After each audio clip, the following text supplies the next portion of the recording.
welcome. This is part of Selling on the Spot Systems. Justin, of course, being our joint venture partner under that division of the brand. Today's event is called Business Survival Tactics that will allow your business to thrive through anything, including a global pandemic. I know I can't believe that we're this many months into this crazy global pandemic, but many of us absolutely are thriving in business. And again, Justin Glover is here to teach us even more. So I am Jane Warr, also known as Trainer Jane, most well known under the brand of Selling on the Spot Marketplace, the marketplace where we have fun and productive business that we're doing these days, of course, online, as we are not yet back to in-person events. And it is one of the divisions under the Selling on the Spot brand. I am the founder and CEO, known as Jane Warr or Trainer Jane. And just really briefly want to share that we proudly have 9 divisions to serve you. And again, the Selling on the Spot Marketplace is our networking, sales, training, and selling marketplace. Our Selling on the Spot Mastery division is an amazing 3-tiered sales training video series. If you have not yet registered for that, please do so. It absolutely helps you prepare not just for the marketplace, but for any and every sales presentation. Selling on the Spot Marketing is our biggest division by far. We have not only many joint venture partners under the marketing category, but also we now proudly offer a free calendar in competition with Calendly, for example. You don't have to be paying elsewhere for calendar tools. We proudly now give you free tools. The calendar is one of them. Text messaging is one of them. So if you're interested in knowing more, please do not hesitate to reach out to me. Selling on the Spot Media Training is our amazing 8-day training put on by Forbes Riley and myself in regards to how to pitch the camera. Selling on the Spot Masterclass is our weekly training put on every Tuesday to help you with your visual, vocal, and verbal presentations, especially in the marketplace. But again, everything that you learn through us can be carried forward anywhere in your business. Selling on the Spot Systems, as I said, is our amazing partnership with the Justin Glover here with us today. He does cover a 12-month roadmap for your business, and today is one of 4 events that we're putting on in a series. You don't have to attend all 4. We just strongly suggest that you do. So this is the first one today to help you systematize your business, put things into a plan, execute it, and of course, get the results from it. Selling on the Spot resources, exactly that. More resources to help you grow your business. Again, not everything has a cost to it. Some of them are absolutely free for you. Selling on the Spot money, because we proudly provide financial training for your business as well, and mindset training. So whether you're looking to achieve something in regards to your mindset, personally or professionally, we're happy to be serving you. Under the Selling on the Spot brand, we proudly are bringing you low cost, no cost, and discounted offers exclusive under our brand. So anything that Justin, for example, is sharing with you today is part of his training, but there is an exclusive component that you can only get through us, Selling on the Spot. And of course, it's deeply, deeply, deeply discounted. A presentation like today is worth hundreds, as well as, of course, he's included other bonuses and resources, and please ensure that you're taking him up on those. Of course, this presentation, like I said, is deeply discounted. So thank you for joining us today live or joining us watching this replay. The replay will always be on sellingонthespotmarketplace.com. So please also invite others to look into it after you have your raving reviews from today's presentation. So with that, without any further ado, I do want to pass it over to Justin. Again, I'm so proud to have partnered with him. He is the one that helped me automate things, systematize things, and I continue to learn from him, continue to want to put more things in place, including what I learned from him today. He is the business strategist that I turn to. So with that, Justin, I hand it over to you. Please train everyone. Awesome. What is up, everybody? We've got a nice little intimate crowd live here, which I like. It's going to be pretty interactive and more so like a conversation than a presentation. That being said, also If you are catching this on the recording, I want you to pretend like I'm talking to you as well. Pretend like you're answering the questions, jot them down when I ask you to, and just kind of keep track as we go along, because we're going to cover a lot of stuff, but we're going to unpack each one to the extent that we need to, because I want to make it as custom and specific to you and your business as I can. And so that being said, let me share my screen, which I believe I have access to do right here. You guys should be able to see it now. Yes, we're good to go. Slide. All right, perfect. So, like I said, this is going to be more of a conversation than just a presentation. I want to make it as specific to you as I can. And so let's go ahead and just dive in. I want to briefly introduce myself. My name is Justin Glover. I'm the creator of the Profit Acceleration Systems. It's an entire business that is responsible for that 12-month profit acceleration roadmap that we mentioned. And collectively over the last decade, clients have added close to $500 million in bottom line results to their business, bottom line profits. And so we've been doing this for quite a while. And a lot of the stuff that I'm going to share in this training today is going to be exactly what I've shared with them, exactly what they have implemented to get those type of results. And so I've had the privilege. I've authored 2 books, both of which have been bestsellers, authored more than 150 business training programs over the last decade for my own businesses, for clients' businesses, for other companies that I went inside of to work. The newest creation that I've actually been spending my time on over the last quarter is a new tool for business owners, small business owners, called the Profit Acceleration Assessment Tool. And before COVID, just to give you a little context here, before COVID came to town, I only worked with like 2 or 3 clients per year, really large clients. They were doing at least $1 million a month in revenue. And the model was pretty simple. I would go into the business, configure systems that would then accelerate their profits, help them sort of tame the chaos that happens in those type of large companies. And then I would get a share. They would pay me a percentage of what I brought to the table in additional profit.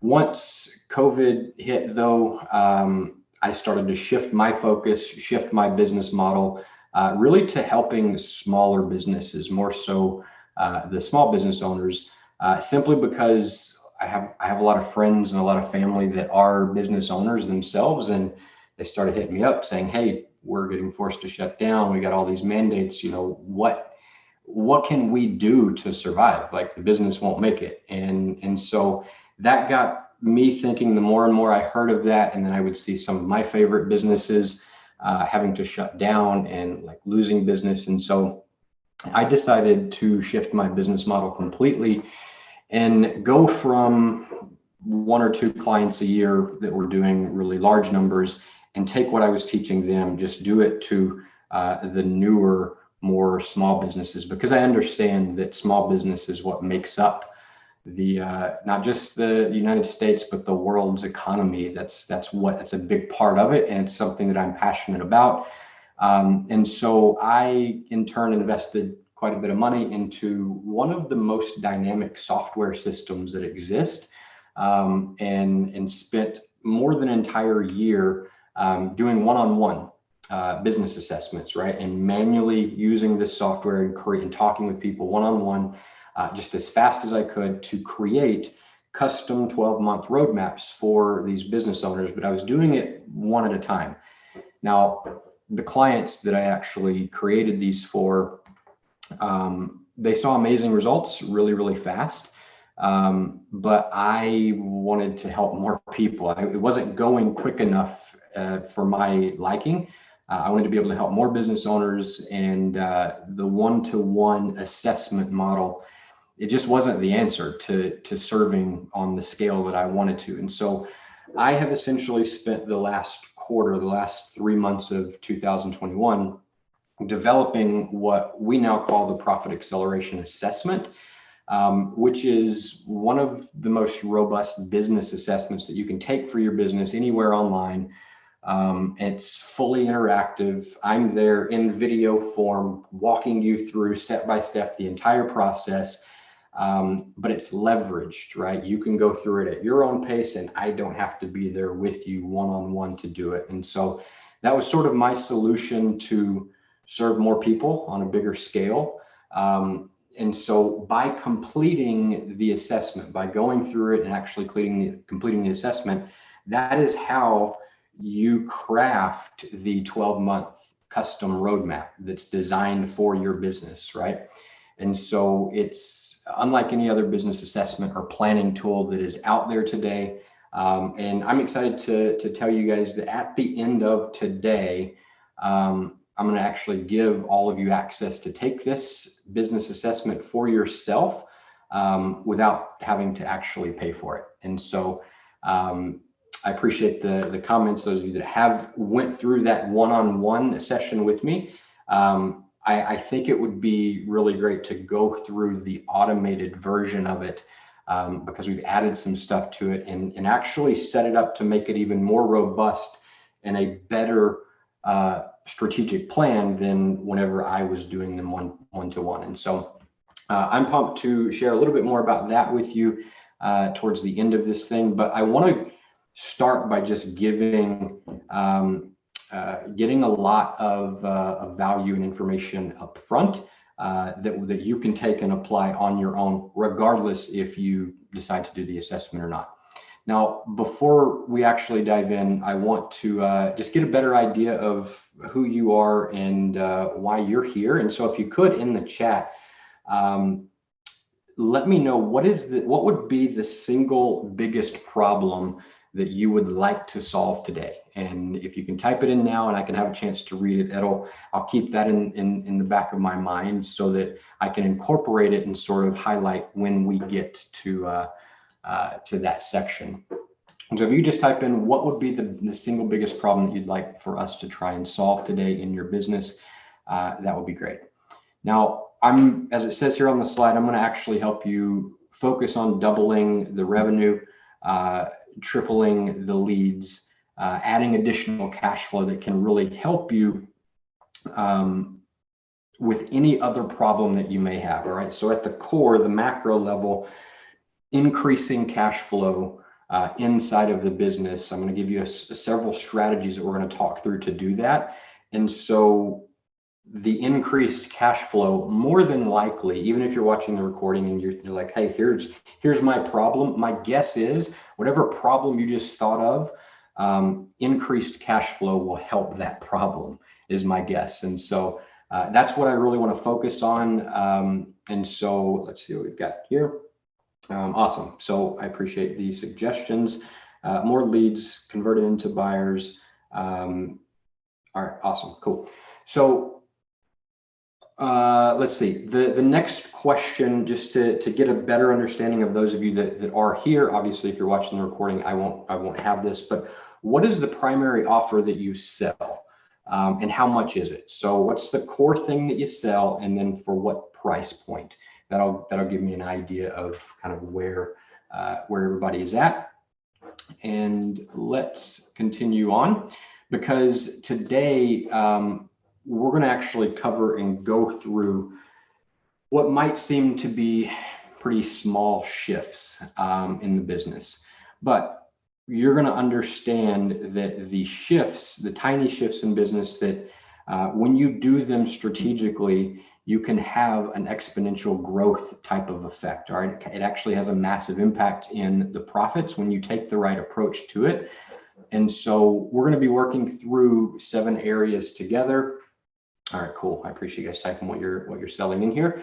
And so as we work our way through the areas, I'm going to pause at different times just to sort of give you the opportunity to ask questions and make sure things that you understand and try to make them as specific to you as possible. And so take those opportunities whenever I pause, even if you're watching the recording, to jot down any notes about that particular strategy. And what I would like you to do, what I find helpful, is to rate yourself from like 1 to 10 on 2 areas. How relevant is this strategy that we're talking about to you and your business? Is it relevant? And then also, how proficient do you currently assess yourself to be in this area? Are you doing this already? Or is it the first time you're hearing about it? And so, and then write down any action steps that sort of come with that. And if you do this, as we go through today's presentation, we cover the different ones, you'll be able to actually look back over your notes whenever we're done and sort of come up with a better game plan of, okay, here's where I'm sort of missing, and here's where I should be taking action first. All right, so it's meant to just sort of give you a better understanding of how to go about implementing this stuff, because as we all know, I can give you all the best information in the world, but if nothing is implemented, then it doesn't matter. All right, so let's go ahead and sort of give you the full areas of focus here. And so these are the different areas that we're going to be focusing on: setting goals and managing time. We're going to talk about generating more leads. We're going to talk about closing more sales. Number 4, increasing the number of sales, increasing your prices, increasing the profits inside of the business. And then we're also going to talk briefly about licensing and franchising. And so that is the focus for today. We're going to cater the conversation around those 7 areas. But I would like to hear from you guys as well. As we make our way through each of these 7 areas, feel free to chime in, speak up on what's working for you, what questions you have, what's not working as we go through this, because the more you participate, the more you're ultimately going to get out of this experience. And so let me just jump in, Justin, for a moment, is to say also that as Justin is training, if you don't want to forget your question, feel free to jot it into the chat. I will be facilitating.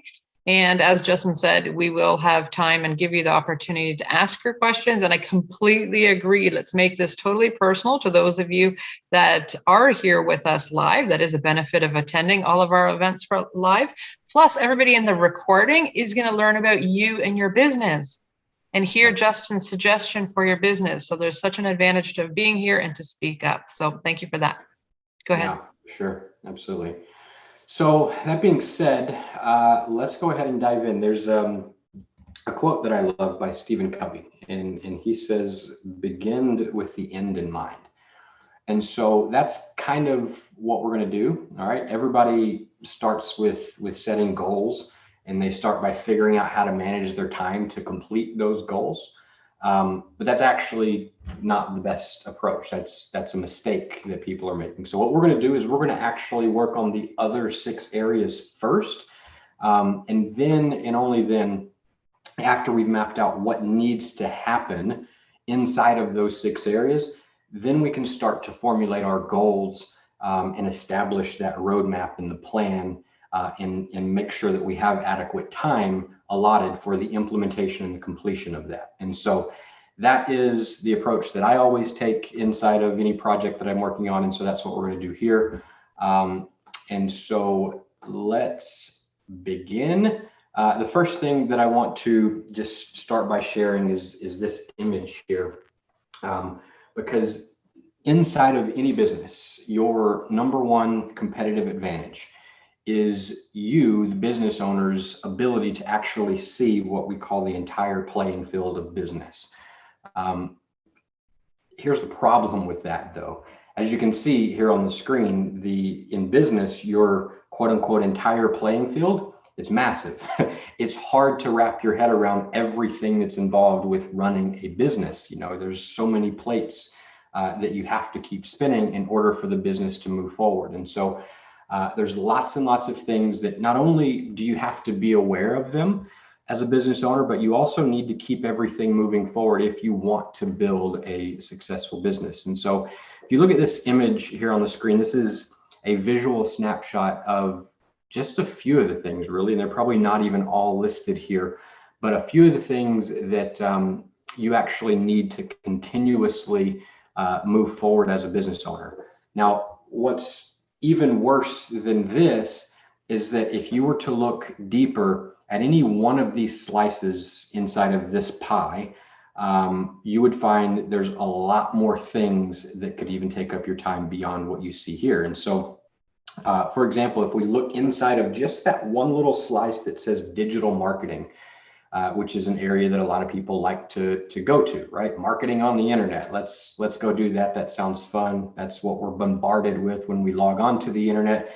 Ads from people saying, hey, marketing on the internet is the way that you increase business and blah, blah, blah, all this stuff, right? And so if you go into that slice that's just digital marketing, which falls under the category of generating more leads, right? People tend to think, if I want more money in my bank, I got to create more money for my business. If I want to create more money for my business, what do I have to do? Well, I need more leads. That's what most people think first off. And so inside of more leads, what are my options for doing that? Digital marketing. And they see an ad, and then that leads them down the road of digital marketing. Well, every single slice in the pie looks like what you're seeing here. I mean, there's hundreds of things inside of just one or two of these slices that you could actually take your time to focus on. All right. It's really no wonder why businesses don't know where to invest their time, because there's so much. And the ads that you see that are online, what are they telling you to do? If you look over here, this little bitty thing over to the right, towards sort of in the middle, it says Facebook ads. Like, that's where they're telling you to start. That one little bitty thing in the whole big picture of the business. And yes, while I love Facebook ads and that's a very viable option, it's not necessarily the best place that people should be starting and or focusing. And so to summarize, there's literally thousands of different things that you could be focusing on. But just because you could be focusing on thousands of different things doesn't mean that you should be focusing on thousands of different things, right? This is an all too common approach in business, and it doesn't work. This approach itself is flawed. And it also happens to be why so many people fail in business, because they have the wrong approach. Not because they have the wrong business or they're selling the wrong thing. It's because their approach to growing that business is incorrect. And so something like 97% of businesses fail within the first 3 years.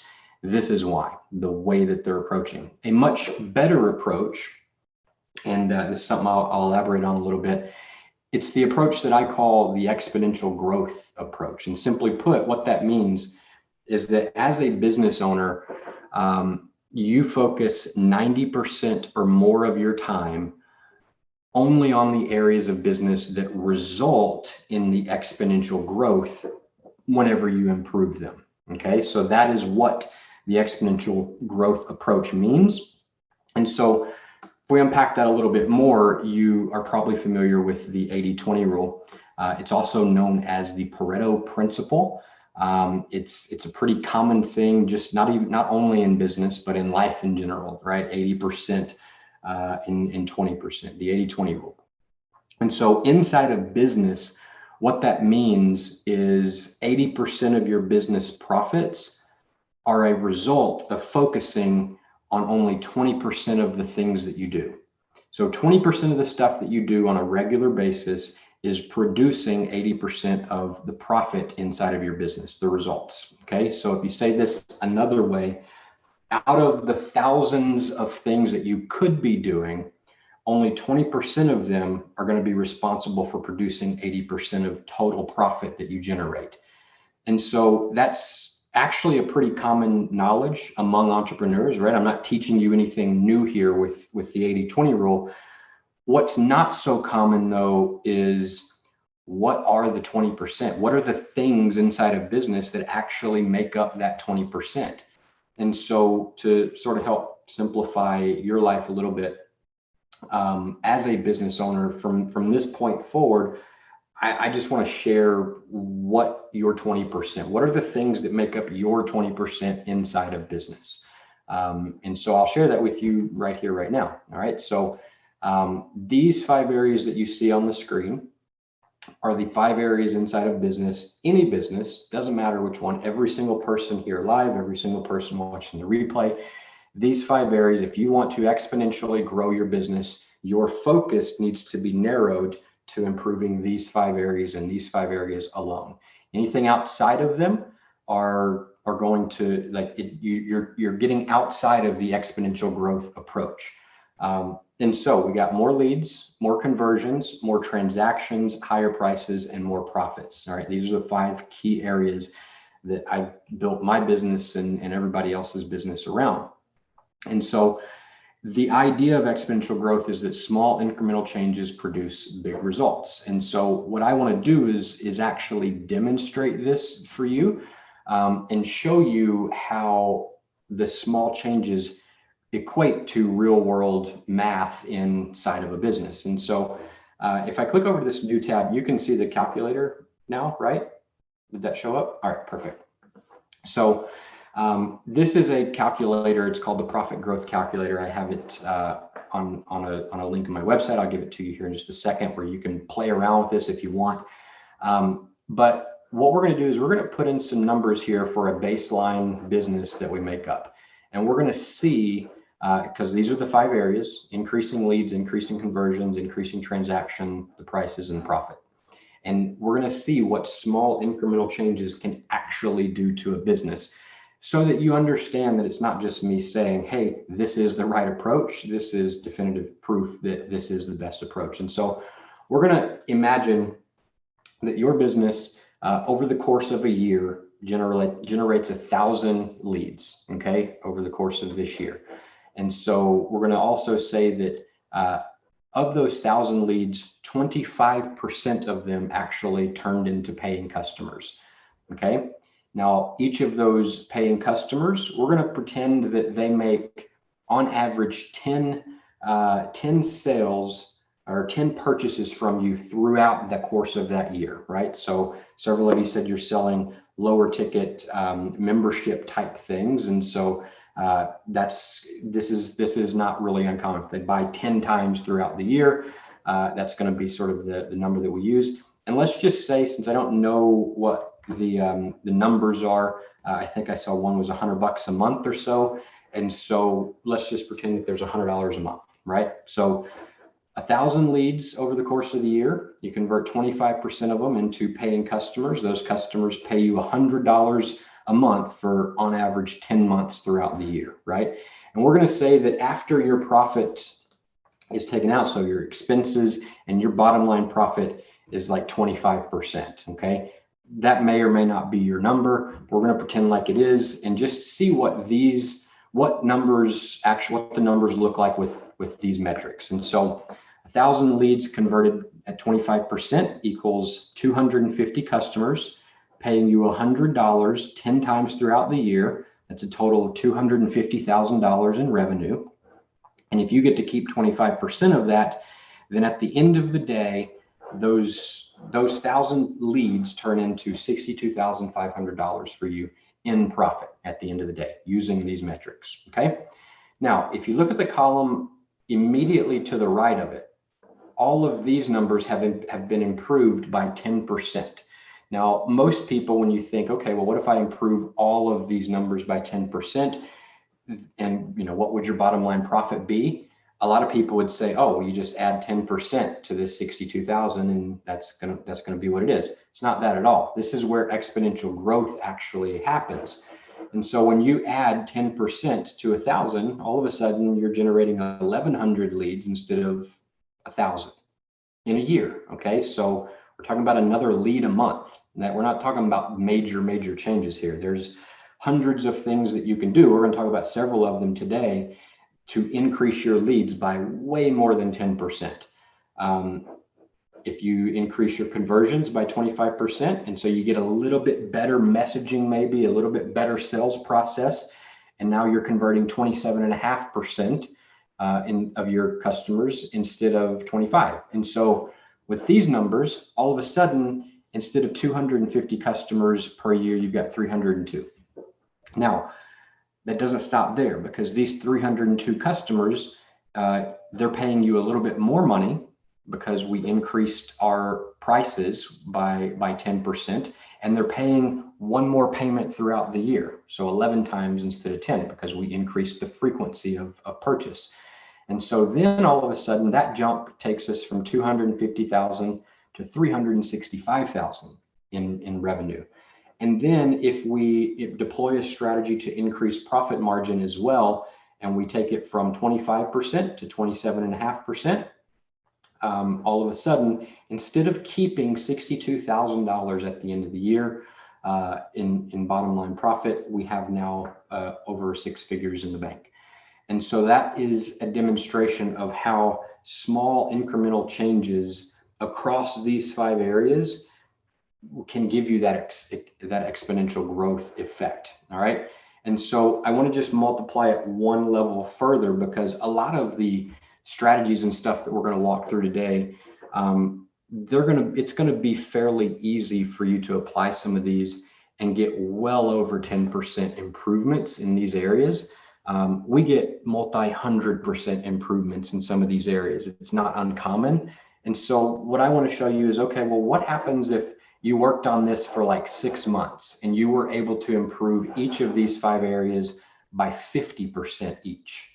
All right. And so if we were to do that, all of a sudden, again, you see how the numbers go up. You're generating 1,500 leads a year. You're converting at 37%. So now you got way more customers, 562.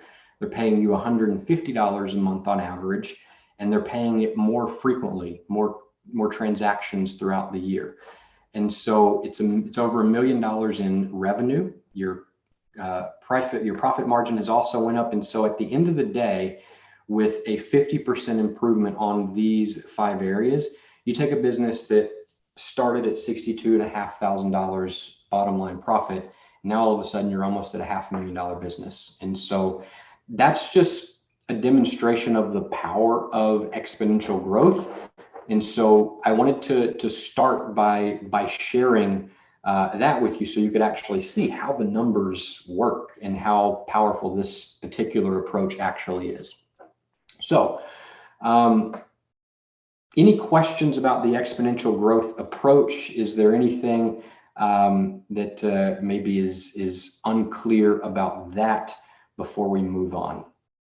As it says here on the screen, if you want to take a snapshot of this or jot it down, if you want to use that calculator for yourself, plug in your own numbers, feel free to do that. It's live. It doesn't, like, you don't have to opt in or pay or anything like that. You just go to that URL and the calculator comes up and you can sort of plug and play and just refresh the numbers. And you can see, if I get this improvement in this area, here's what my bottom line profits will actually be. And so, like it says here on the screen, if you will apply the strategies that we're going to be talking about today, 50% increases, which is what took that $62,000 business to $500,000 business. Those 5 areas to get 50% increases, it's not going to be hard at all. It's going to be child's play, because there's so many strategies and ways to go about it. And we're going to talk about some of the best ones today. So that being said, let's go ahead and continue on. What I want to do is walk you through several strategies that have been used by myself and the other community of business coaches that I run with that are dealing with literally hundreds and thousands of clients. All of them, we sort of come together in a little community and share strategies, what's working best. And so I've sort of plucked out the ones that work best across the board, that are the most time tested, the ones that can really work inside of a situation like we're in right now, which is a global pandemic, because that's kind of what this is about.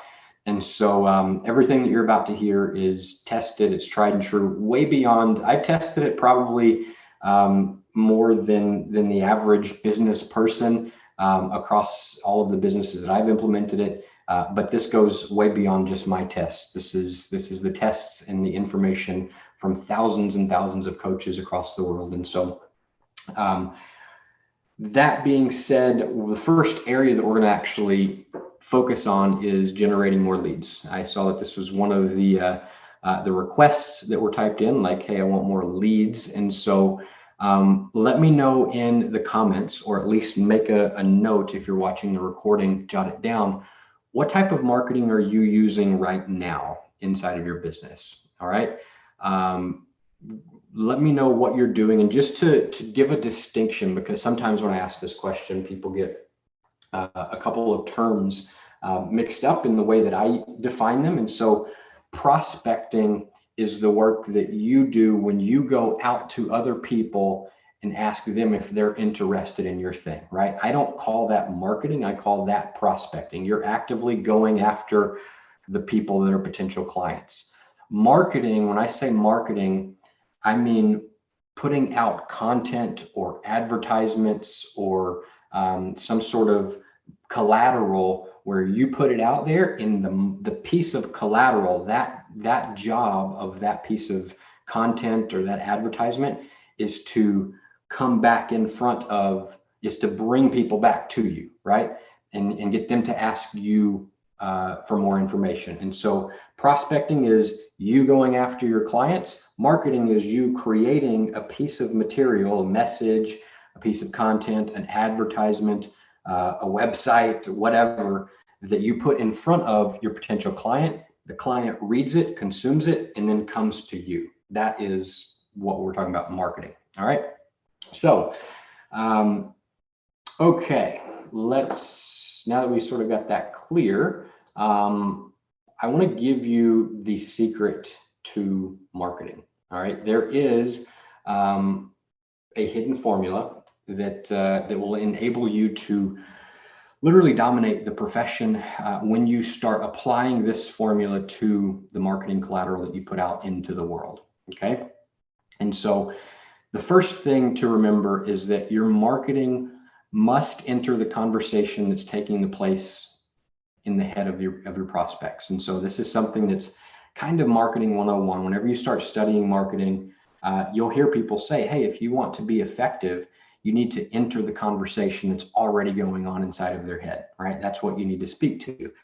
And so the problem is that they don't really tell you how to do that. And so what is the conversation that's going on inside of their head? Who knows, right? It's kind of a guess is what it boils down to, unless we understand the formula that I'm about to share now. And so there are two things that are making up that conversation inside of your prospect's head. And this general sort of blanket rule of what are my ideal prospects thinking, how do I enter that conversation in their head? You just want to make a note of these 2 points. All right. They have a problem that they don't want. And so there's a problem that they have, but do not want. And then there's a result that they want, but they don't yet have. All right. And so these two things are how you actually enter the conversation that's going on in their head. And the formula that'll enable you to create marketing that's so powerful, your prospects will literally come to the conclusion when they see your marketing, they'll be like, wow, I would be an absolute idiot if I buy from anybody else except you. That's how you know you got a really good piece of marketing, when somebody reads it and consumes it and they think that, or they feel that, because at that point you can't lose them.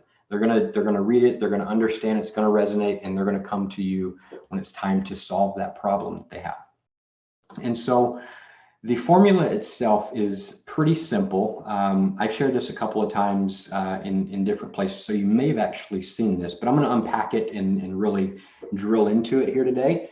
But the formula is 4 steps in total. All right, you have interrupt, you have engage, you have educate, and you have offer. Now, this is in a specific sequence. You do this in this order that it's laid out. You interrupt first, then you get them engaged, and you educate them on what makes you different and why they should buy from you, and then you make them your offer. Okay, you need to follow this formula in order for your marketing collateral to be effective. Now, this applies on your website.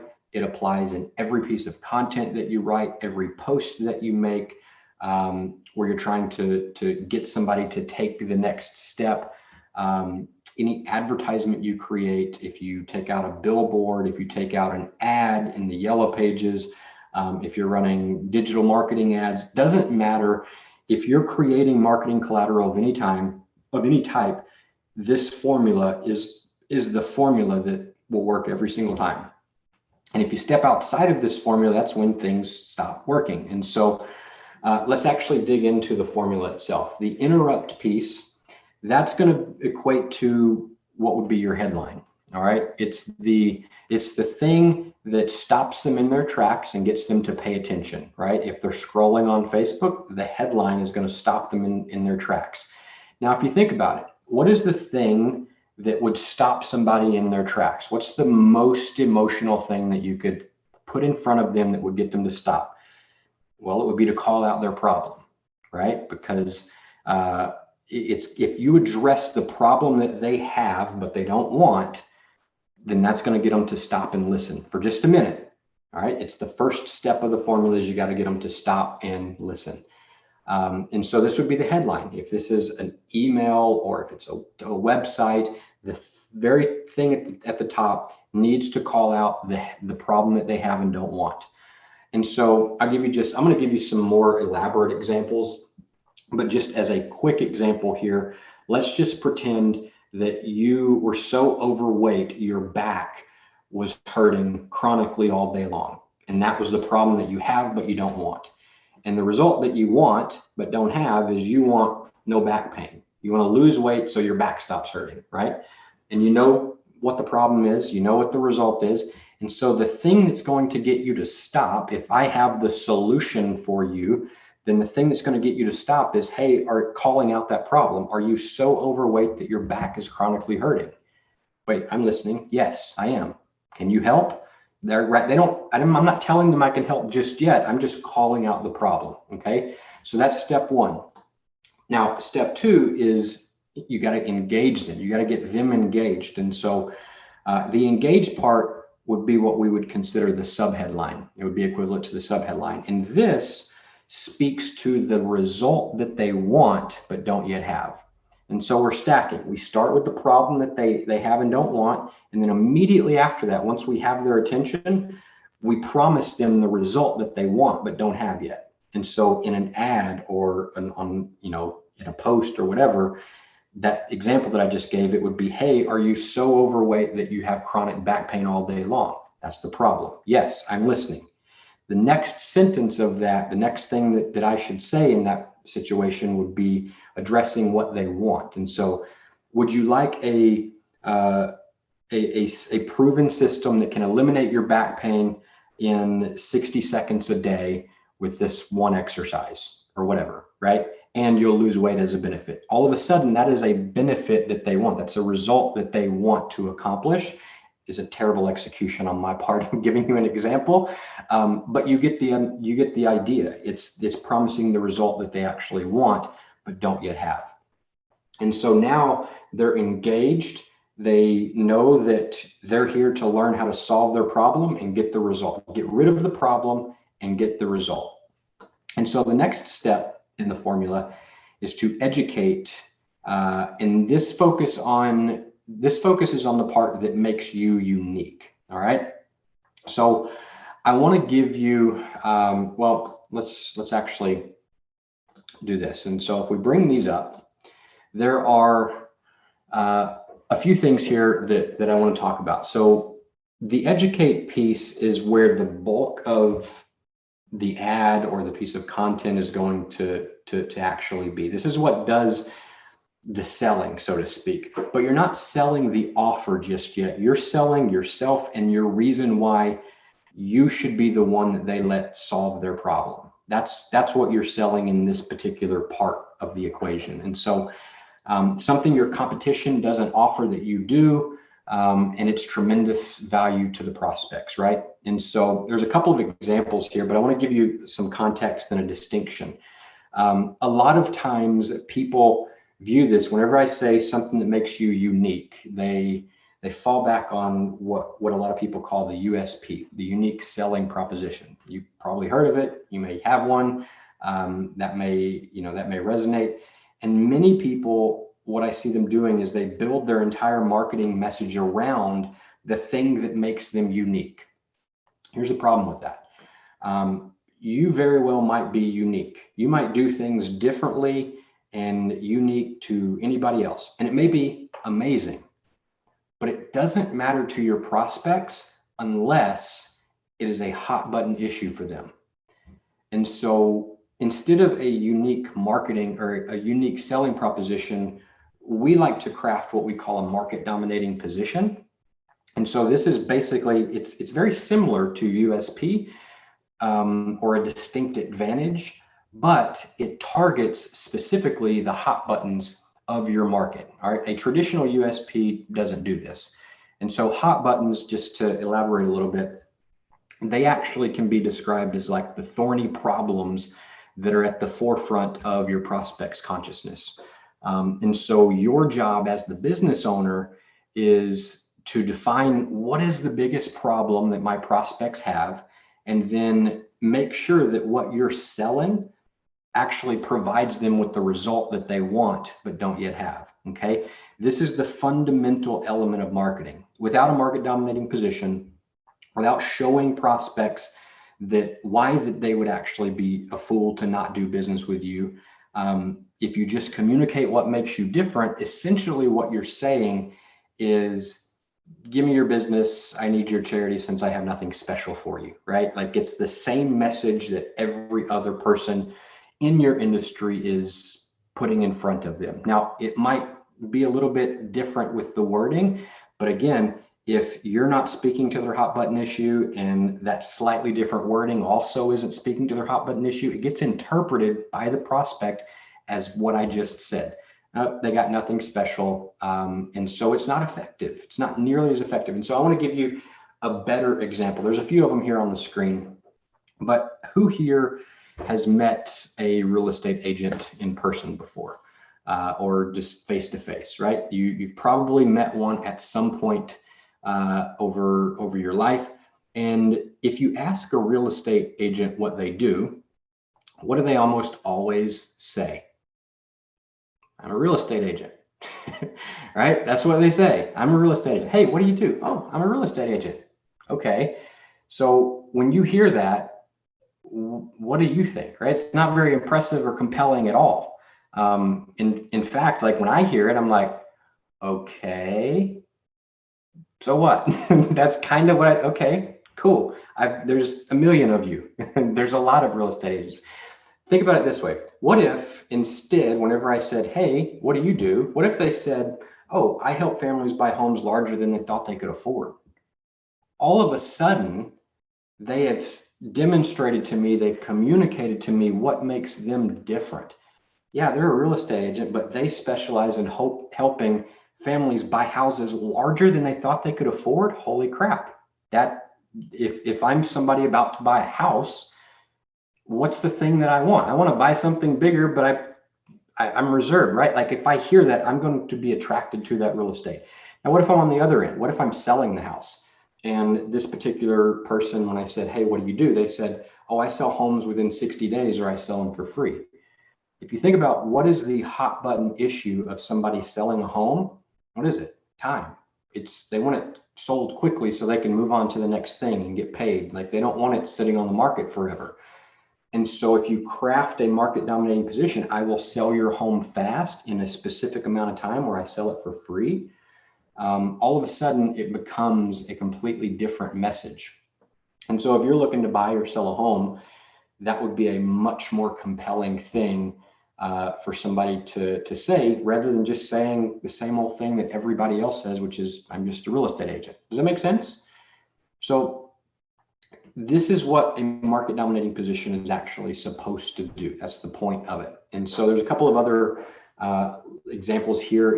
If a dentist office says, we offer dental insurance to patients who don't have it, or we offer copay prices to people without insurance, right? If I'm experiencing a toothache and I'm looking for a dentist, the thing that I'm concerned about mostly is, wow, I don't have insurance. It's going to cost me a fortune.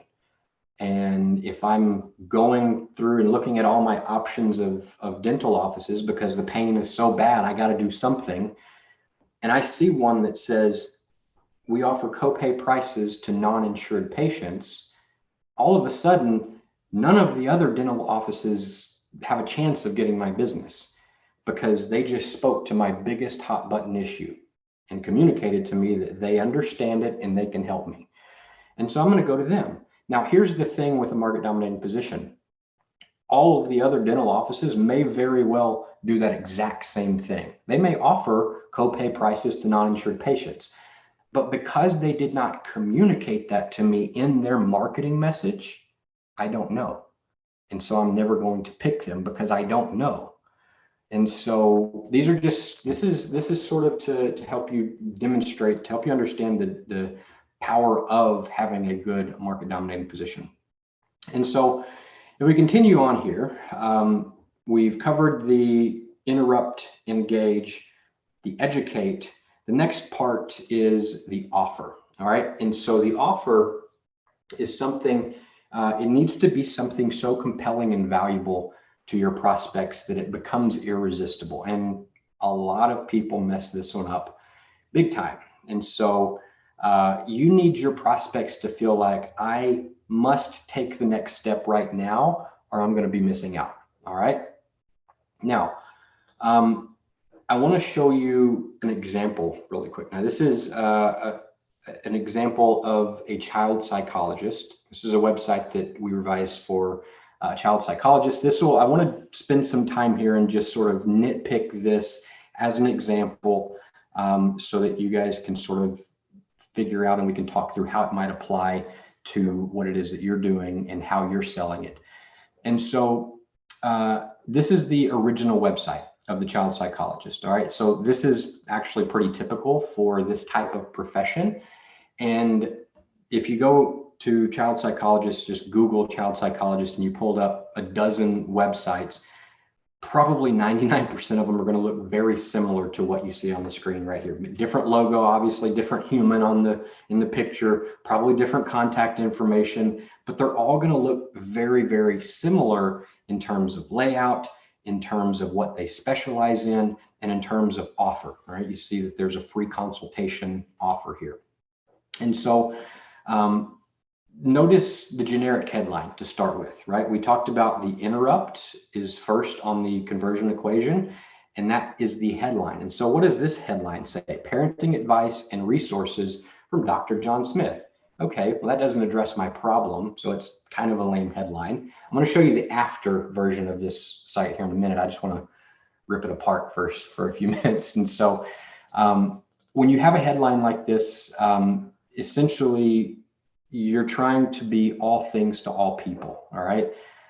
Basically, this doctor, what he does is he helps parents deal with adolescent problems. And so if you look at the specializing in category, there's 9 different things there that he does inside of his practice, all right? Emotionally disturbed kids, he helps with behavior problems, teen pregnancy, peer pressure, and so on. And so if we compare the site with the fundamentals that we just actually talked about and sort of pick it apart using that marketing equation, this is how it looks in practice. And so first, you got to create the market dominating position. That needs to be addressed and communicated. And so this doctor, he could actually create 9 different market dominating positions simply by positioning his specialty in each of these 9 different areas, okay? Because he treats 9 different things. And these are 9 different people who have these different issues, okay? He's not saying, hey, I'm looking for the one person that has all 9. He's looking for everybody that can potentially fall into his world. And so, for example, let's just say that he decided at the top with emotionally disturbed kids, okay? So if you think about an emotionally disturbed kid, these are kids that yell, they scream, they're constantly having a belligerent attitude toward their parents. All right, they scream at them. They know that in some cases they even threaten the parents. Okay, these are emotionally disturbed kids. These kids usually can't be reasoned with, and the poor parents that have these kids, when they come to a doctor, like they have no clue how to deal with this kind of situation. That's the reason they're in search of a doctor like this. Okay, so here's what this particular doctor needs to do in this kind of scenario to make his messaging and his overall approach way more effective. Okay, you would first want to forget the website as a whole altogether. Okay, and we're going to build, we actually built for him, and I'll show you the after version in a bit, what we call a squeeze page. It's a lead generation type of page. You guys said you wanted to generate more leads. This is the difference that will make those more leads possible. And so a single page that's online that specializes in addressing one of these conditions. Now, again, I told you that we could build out 9 different ones of these if we wanted to. But if we look back at the fundamentals, we said that we must enter the conversation that's going on inside of the head of the prospect. And so what that means is there's a problem that they have and they don't want, and there's a result that they want, but they don't yet have. And so this is where we implement the first 2 components of that conversion equation, the interrupt and the engage. So the headline would be the interrupt, like I said, and it's got to address, remember, the problem that they have and don't want. And so instead of saying parenting advice and resources from Dr. John Smith, I think we said, and it'll show up on the next couple of slides, but we created a headline that said, are you sick and tired of the yelling, screaming, and belligerent attitude of your child? Because what does that do? It calls out the problem. If a person has a kid that's in that category, they're emotionally disturbed and they're yelling and screaming and they have a belligerent attitude, and we have that as our headline, are you sick and tired of this yelling, the screaming, and belligerent attitude of your child? All of a sudden, we got their attention. All right, we have interrupted them. And so that is a lot more specific to the problem that they don't want. Now, if we move to the next section, the engage, we need to engage them. We need to get them enrolled in the result that they want but don't yet have. And so what we did is we created a subheadline that said, now you can discover the secrets to controlling your child and instantly restore peace and quiet in your home. Because think about what they actually want. They got an emotionally disturbed kid that's yelling and screaming and has a belligerent attitude. They want peace and quiet, and they want it now. And so that's the reason that they are consulting a doctor. It's bad enough where they're consulting a doctor, they're on his website, and so that's the result that they want. And so we know that, and we can communicate that to them right here on this page. And so the next component is the conversion of the conversion equation is the educate piece. And so in the original website here, because he's trying to appeal to all prospects, the video that's on the left-hand side, you can see some of the scripting down below. But basically what he's saying is, greetings parents, I want to welcome you to Remarkable Parenting. You're going to find tons of great information here with hundreds of pages of articles. All right, he said some more stuff in there, but that's kind of the gist of it. But I want you to think about how ridiculous this actually is, okay? Imagine the parent of one of those kids, right? The kid's in the room, in the house. What are they probably doing? Probably screaming, probably yelling. And the parent lands on the website. If I'm that parent, do I want to read hundreds of pages of articles? Or am I searching for a specific solution to my specific problem, right? This is why most websites are basically a total and complete waste of money these days, because people are not addressing the specific problems that their prospects actually are wanting solved.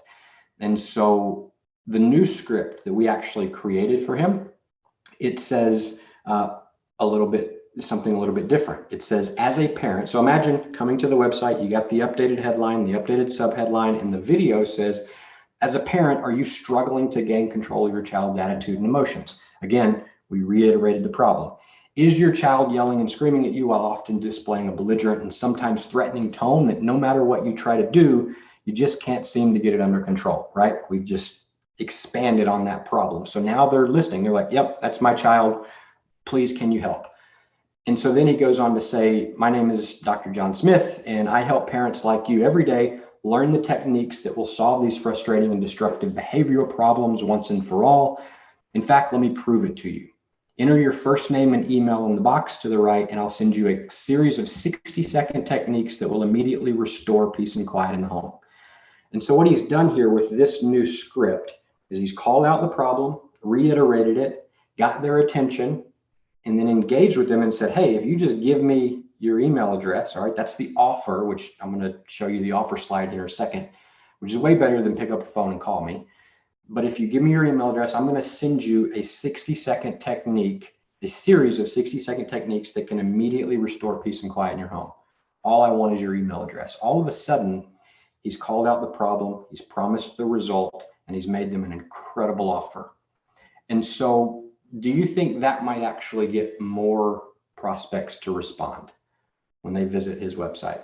Of course it would, right? This messaging is so critical, right? We don't have to change pictures or anything, but the messaging alone, because it's more specific and more defined, is going to get a much better response. And I've got the after we did a split test, and when we made the changes, I'll share the results that we got as well.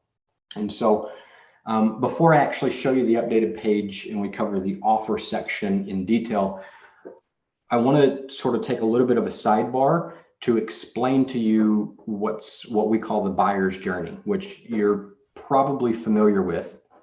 But the buyer's journey is how everybody goes about making a purchase. Okay, so you have three types of buyers. You have what we call future buyers, someday soon buyers, or soon to buy buyers, and then you have the now buyers. Okay, and so if you look at the future buyers, they are looking for what are the benefits of ownership, or what are the benefits of doing business with you. And so they're asking the question in their mind, why should I buy? And so you, as the marketer, as the business owner, when you're putting content in front of your pool of prospects, you need to address the future buyers by making sure that you include reasons for them to buy. Why should you buy? Okay, because once they know why they should buy, well, then they move closer to the now buyer, but they stop because they're a soon to be buyer, because there's another question that they need answered.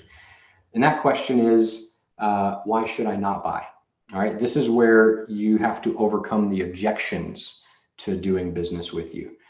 And so why should I not buy? If you want to enter their conversation that's going on in their head, you got to tell them, hey, you might think that you shouldn't buy for this reason, and you overcome that in your marketing, in the educational part. All right, and so if you look at these two areas, the future buyers and the soon to buy buyers, this makes up around 97 to 99% of your total prospect pool. And so of all of the people that are coming to your website or visiting your store or whatever, 97 to 99% of them are going to fall into one of these two categories. Now, the now buyers are less than 1%, and they've already know the benefits of ownership. You've already overcome their objections. And so now they're just saying, okay, I know I want to do this. Who do I buy from? Do I buy from you, or do I buy from your competitor? They're asking the question, who should I buy from? This is where having the market dominating position really comes into play, because this is what will cause them to buy from you instead of your competition. And so the doctor's original offer, if you remember, was a free consultation. Okay. And the only prospects that ever will say yes to a free consultation are the ones that fall into the category of a now buyer. All right. The problem is, as you can obviously see here on the screen, now buyers make up less than 3%, is probably more accurate than less than 1%. It's usually like 1 to 3%, but still that's a very tiny fraction of your total prospect pool that are looking for this type of help. And so when your offer is call me or request an estimate or schedule your cleaning or your service or whatever it is that you're selling, book the appointment, when it's going for the sale up front, you're basically saying, like, especially if it's call me, right? Call me, book a call, things like that. It's, hey, let me sell to you. All right. That's kind of the message that you're doing. We're so used to these days, getting nonstop sales pitches that we kind of have this resistance to calling anybody. And it's not a light resistance. A lot of people are very resistant to calling people and having conversations with people simply because they don't want to be sold to. And Most people these days, they won't answer their phone. If you think about it, if they don't even recognize the caller ID. I know I don't. Goes to the button gets hit, and I'm like, oh well, they'll leave a message if it's important, type of thing. And so there's a distinction in two types of offers, and this will lead into that offer piece and sort of bring the whole puzzle together for you. There's two types of offers. You have what we call an incentive offer, and then you have what we call an information offer. Incentive offers only work for like common purchases, like emergency situations, impulse purchases, and most prospects don't even buy until they've been exposed to your messaging somewhere between 5 and 12 times. All right. And so if you tell a prospect to call me, then most won't. But if they don't call, how do you keep marketing to them? So this doctor, he was literally paying for traffic, people to come to the website. His offer was call me, but 97% of them were leaving without calling, and he never even knew them. That money was wasted that he spent to get them to the website. And so the secret to really effective marketing is to offer your prospects what they truly actually want, which is information. Okay. The people that have these kids, these parents, they want information on how to control their kids before they're ready to pick up the phone and be sold to. Okay. If you think back to the last sentence in that video script that we created for him, he said, literally, enter your name and first your name and email in the box to the right, and I'll send you a series of 60-second techniques that will immediately restore peace and quiet in your home. That's what they want. That's the biggest thing they want. It's the most incredible offer that you can make to capture the biggest percentage of website visitors. It's zero risk to the prospect, and it offers them something that they actually want, a solution to their immediate problem. And they can also receive it literally just by giving their name and email. They don't have to speak to anybody. They don't have to be subjected to any type of sales pitch. And that's why the offer on the Dr. Squeeze page said, learn the secrets of gaining and maintaining control of your child in less than 60 seconds. Okay. So that's a much more compelling offer that would appeal to the majority of the prospects versus the 1% that are ready to go right now. And so a squeeze page, just to sort of clarify, and I'll show you the end result, how we shifted his site around and turned it into a capture page with these elements involved. But a squeeze page literally is just, it's a page that doesn't have like a navigation menu like a traditional website. In fact, there's literally only one option on the page. Give me your email address or leave. That's kind of it. There's not a lot of options for somebody to pick from, because when you have more than one option, it confuses the mind, and a confused mind never takes action. They won't decide. And so a confused mind never buys, is what one of my original mentors told me.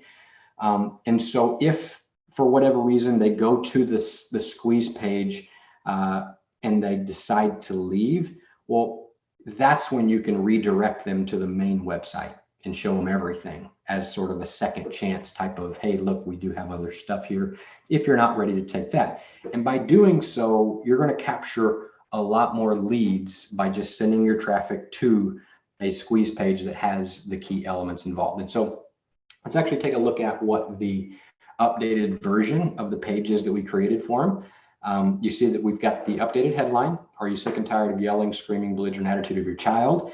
We got the subheadline. Now you can discover the secrets to controlling your child and instantly restore peace and quiet in the home. We've got his video saying basically the same thing to the left. And he's saying, enter your email in the box that says, learn the secrets of gaining and maintaining complete control within 60 seconds. All we ask for is the email. And so this is the page that it sort of come together. The informational offer actually provides them with proof. The point of it is that it provides proof that the doctor can actually get them the results that they're looking for. And then within that proof, within the delivery of that information, that's where he made the offer to call and have the consult. Hey, here's a 60-second technique. If you like this and you want to maintain it, let's talk. Let's actually have a conversation. And then they're much more likely, once he's proved that he can help them, then they're gonna be more likely to call. And so how did this transformation actually work in terms of additional money, additional results? And so here are the metrics before. All right, these are the numbers for the doctor's original website.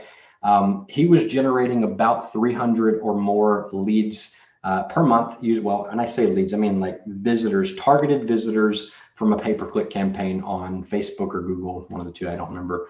But these leads were then sent to the original website. Okay, that's where he was sending everybody, to the original website, which you see here on the screen.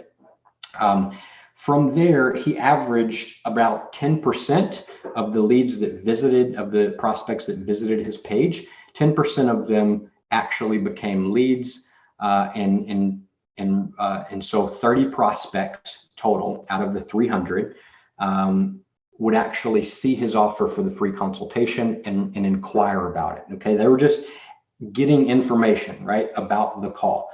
Only 10% of them, all right, they're not requesting the call, just 10% are actually asking about it, inquiring about it, and then 10% of those were actually consenting to the full consultation, which means of the 300 visitors, he was getting about 3 people on the phone. Now, for most professionals in this type of an industry, just because of the fact that when people do take the consultation, they're pretty close to the buyer mode, to the buyer category. And so they have a really, really high close rate. This doctor literally would convert 100% of the prospects that he would get in front of and do a full consultation with. And so the 3 prospects more than likely would become patients. And so out of 300 targeted traffic leads to his site every month, 3 of them would get on the phone with him, and all 3 of them would become clients. And so that's kind of the national average, right? 1% of all leads generated will typically convert into a new client. That's exactly what he was doing on this site, which 1%, it's not that good. It's kind of pathetic, actually. And so if you look at the reverse, whenever we made these changes to the site, this is the results that we got here. And so we left the number of leads. We didn't change what he was doing with the marketing because it was working. It was getting 300 targeted visitors to his site every month. And so we left that the same, but because also the squeeze page, it doesn't affect that number at all. That all is done with advertising. And so whenever we, but whenever we've sent those same 300 leads to this new page, the conversion actually increased. All right, so the doctor was getting 10% with his old site. You can see here on the screen that 20% actually started requesting this new offer. Okay, so instead of getting 10% to inquire about the phone call consultation, 20% were giving him the email address to claim his new offer. And so 20% would request the new offer. And so out of those 300 people, that means 60 prospects would actually receive those secrets. 60 would become leads and receive the secrets and actually see for themselves that, wow, this doctor really knows what he's doing. And once they did, the next step is for them to request and schedule that consultation. And so originally it was just 10%. I think we ended up seeing somewhere between 40 and 60% of the people that requested the lead magnet, is what we call this. 40 to 60% of them went on to the next step. But just to keep the math similar and to just demonstrate the impact that this can actually make, we're going to leave it at exactly what it was before, and that's 10%. And so if we say, okay, only 10% of the people that became leads actually got on the call, well, that still means of those 60 prospects, now all of a sudden he has 6 people that he's on the phone with doing these full consultations. And again, we leave the number the exact same. He was closing 100% of them. And so six people that he does consultations for turn into 6 new clients instead of three 3 new clients, which he was getting with the old version. And so it was an additional 3 patients per month. Okay. Now, as an example, let's just pretend that this doctor only charges $800 for his services.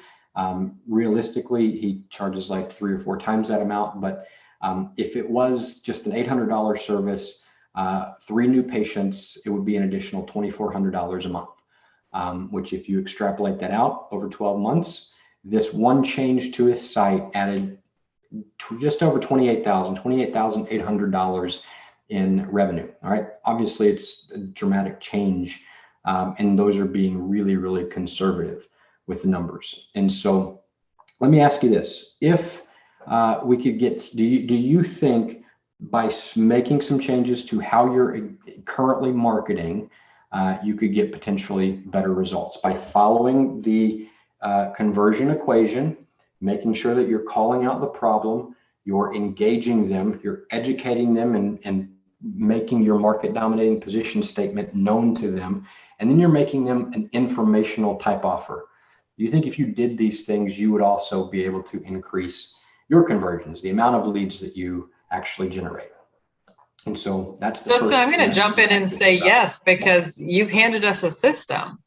You've given us do this, change this, and yes, absolutely, the results will follow. Yep, 100%. Yeah, this is and this is one of the this applies to websites. I showed you a website example, but this could apply to literally phone book ads. You could apply this formula to content that you put out on social media. You could apply it to anything, and it works. This is the formula to get conversions. So let's go ahead and continue on. Are there any other questions that we have related to what we've covered up to this point? If you have them, either unmute or type them in.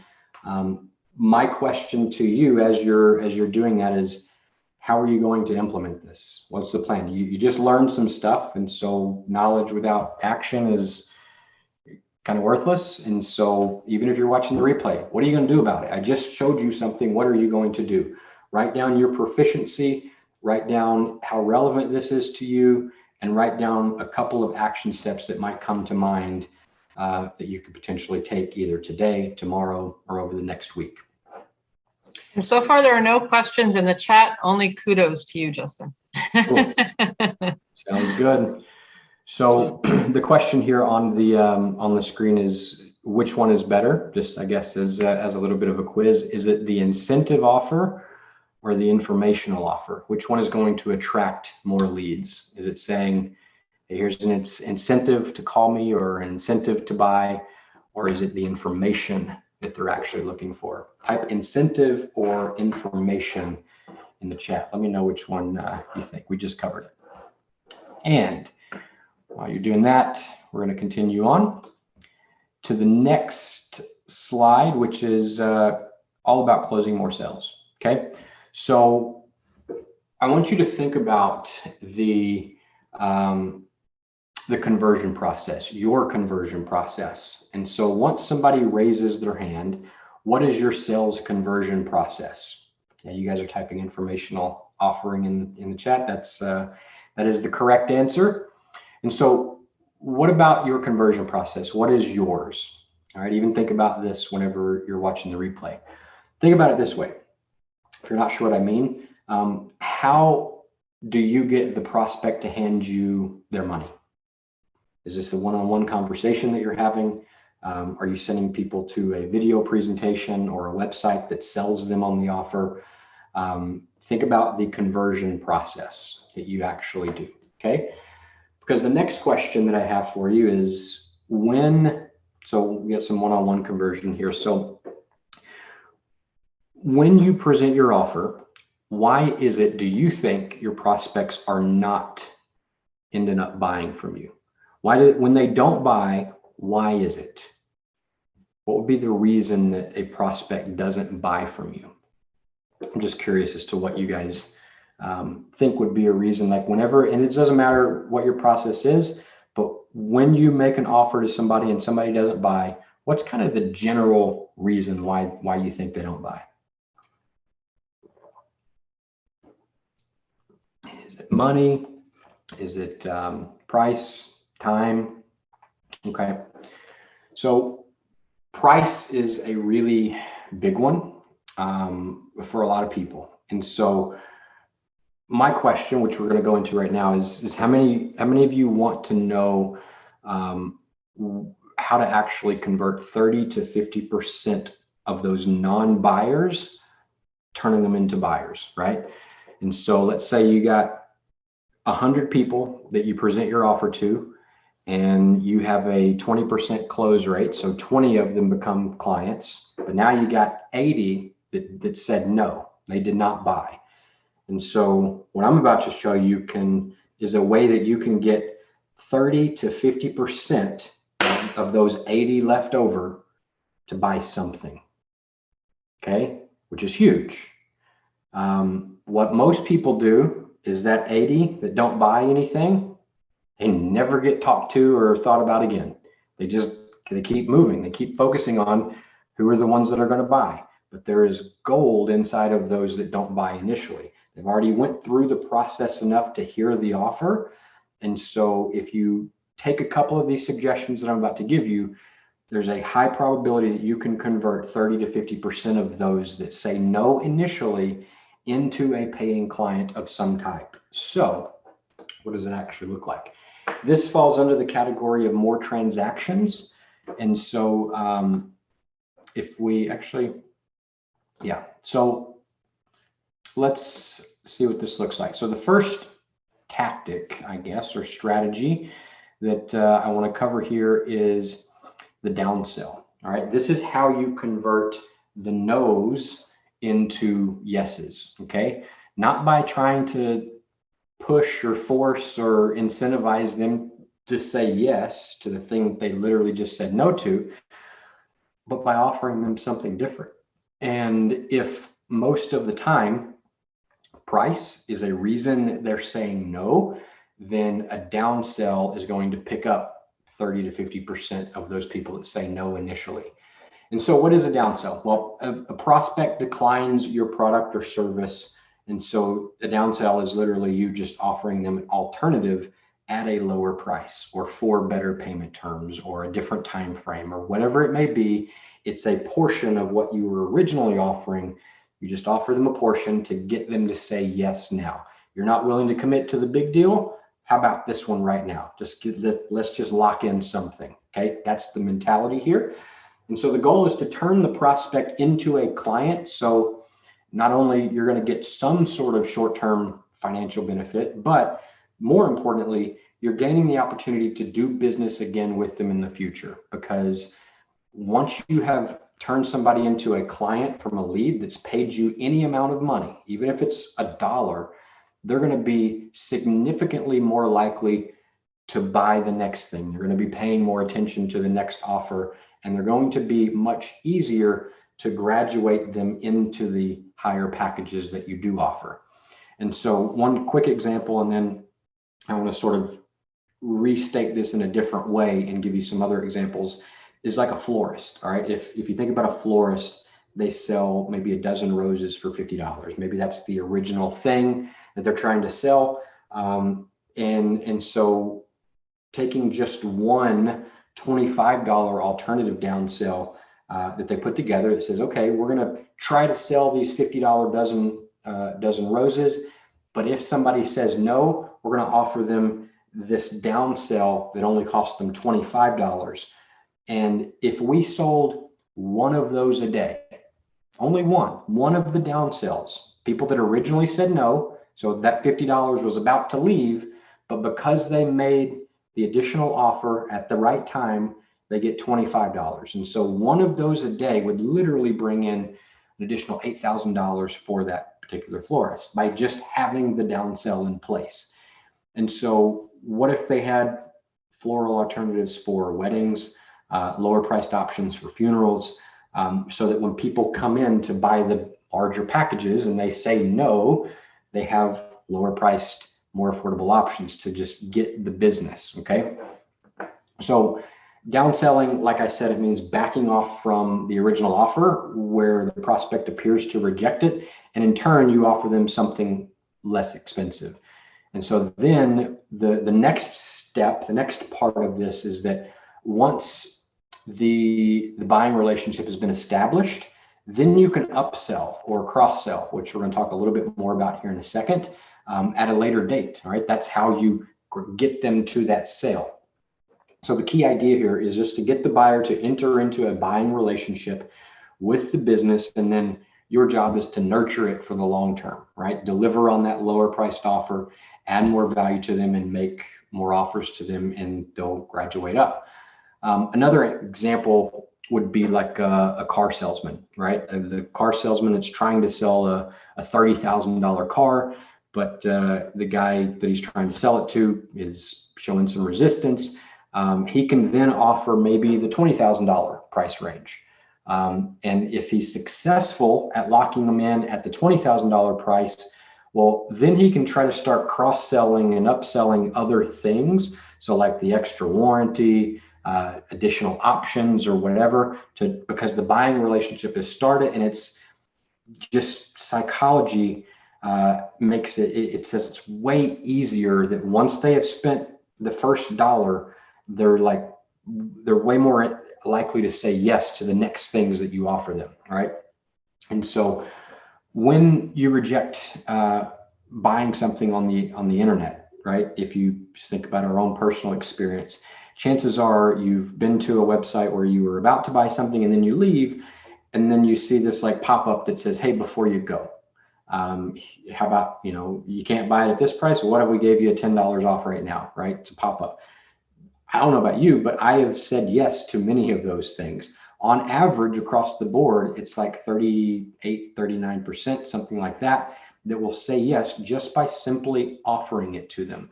And so even if they buy your lower priced offer, it's at least they're buying something, which is the whole point, right? Instead of these customers that say no initially, forget about them and not collecting any money from them ever. Have a downsell offer that you can make to them. If they say no up front, have a trial offer or some sort of a downsell that you can lock in a deal and turn them into a customer now while they're close to the money, right? They're in the sales process. And so have that lower downsell offer on deck that you can actually offer them. It's way easier to get them to buy more at a later date once they've actually spent some money with you. And so those of you that are here live and those that are also watching the replay, jot down, and if you want to put it in the chat, you can, or at least on your notes, what would be a potential downsell offer that you could make to somebody if they said no to your current offer? They're coming through your process, they see your main offer. What if they say no? What is something that you could offer them as a downsell? All right, I want you to think about those ideas. And if you want to jot one down and put it in the chat, you can. Because the next thing I want you to write down is the secret to more transactions is to implement a downsell strategy. Okay. And then out beside that, wherever you write it down, remember what I shared in the first, like rate how relevant is this to you? Okay. If you're listening to this and you don't have a downsell, don't just hear these words and be like, oh, that's a cute idea, and then like keep listening for the next idea. Use this idea.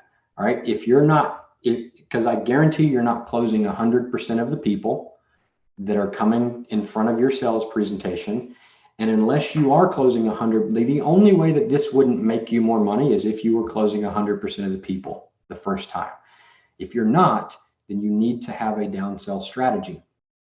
And so rate how relevant is this to you, and then how proficient are you currently doing this? Do you have a downsell, or do you need to think up one? Downsell to a masterclass ticket or a document to teach them how to sell well in the marketplace. Yeah, that's great. That would be a perfect complementary thing. They say, no, not quite ready for the ticket to the marketplace just yet. Oh, cool. Well, we have this super cheap thing that'll just show you how to sell when you are ready.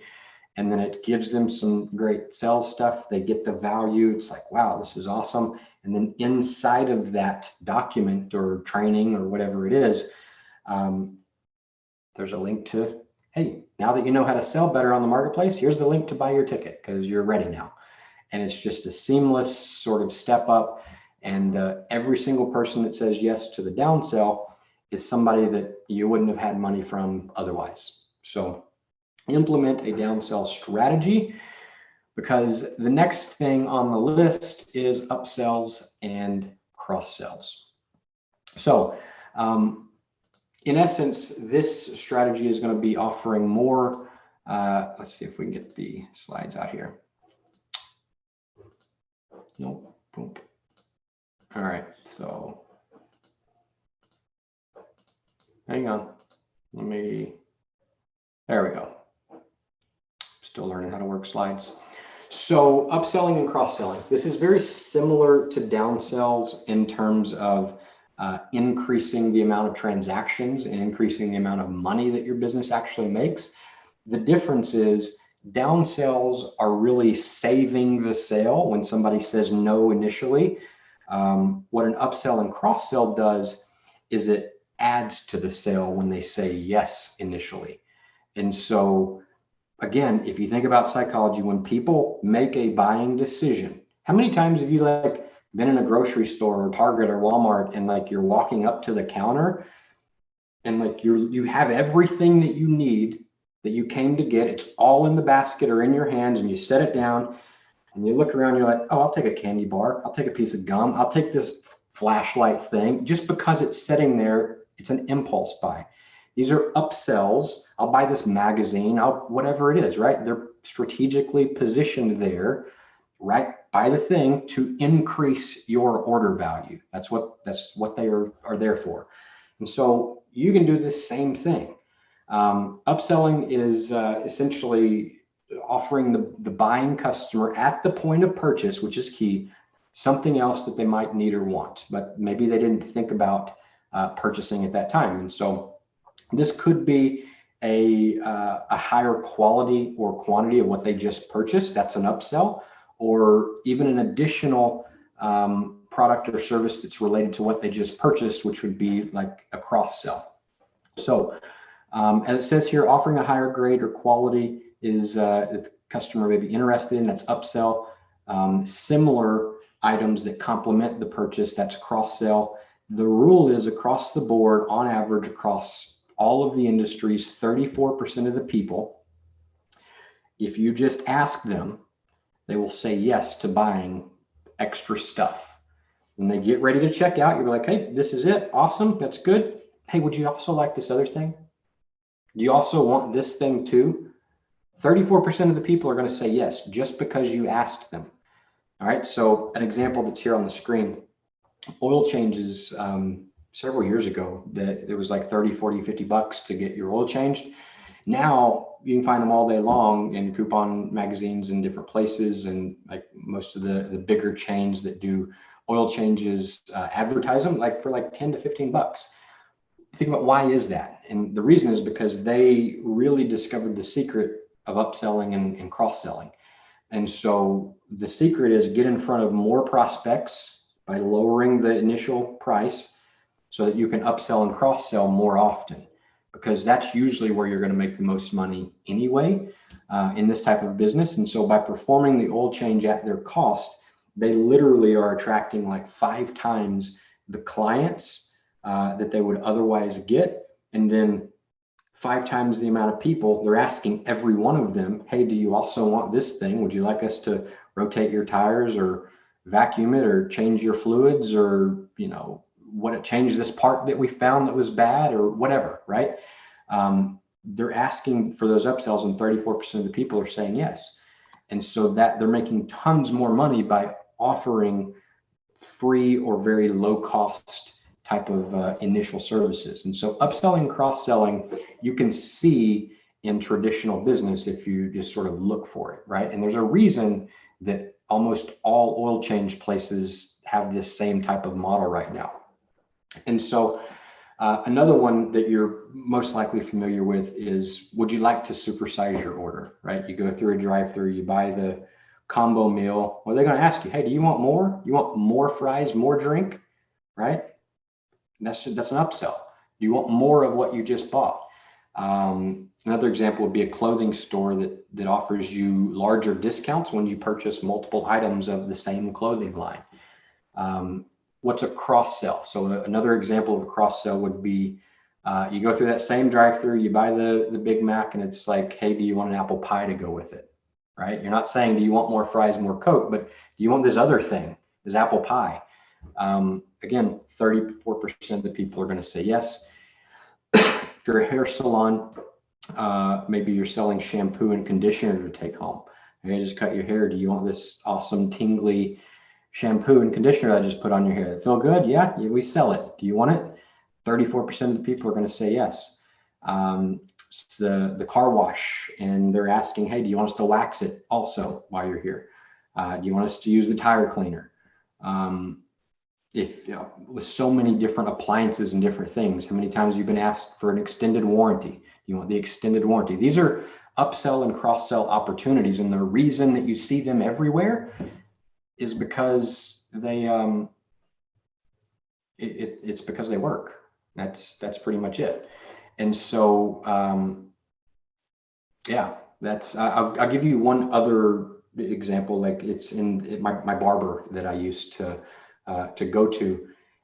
I came in, and whenever I go to, this was like shortly after COVID had started and they first opened back up, he did the whole cut, and like I wanted a straight razor shape because I love that experience with the hot towel and all of that. And like I had to ask him through the whole process. I was like, hey, do you do this also? And he was like, yeah. I'm like, okay, well, can you? And he was like, yeah. I'm like, how much is it? It was like twice the price. And so I said, yeah. And so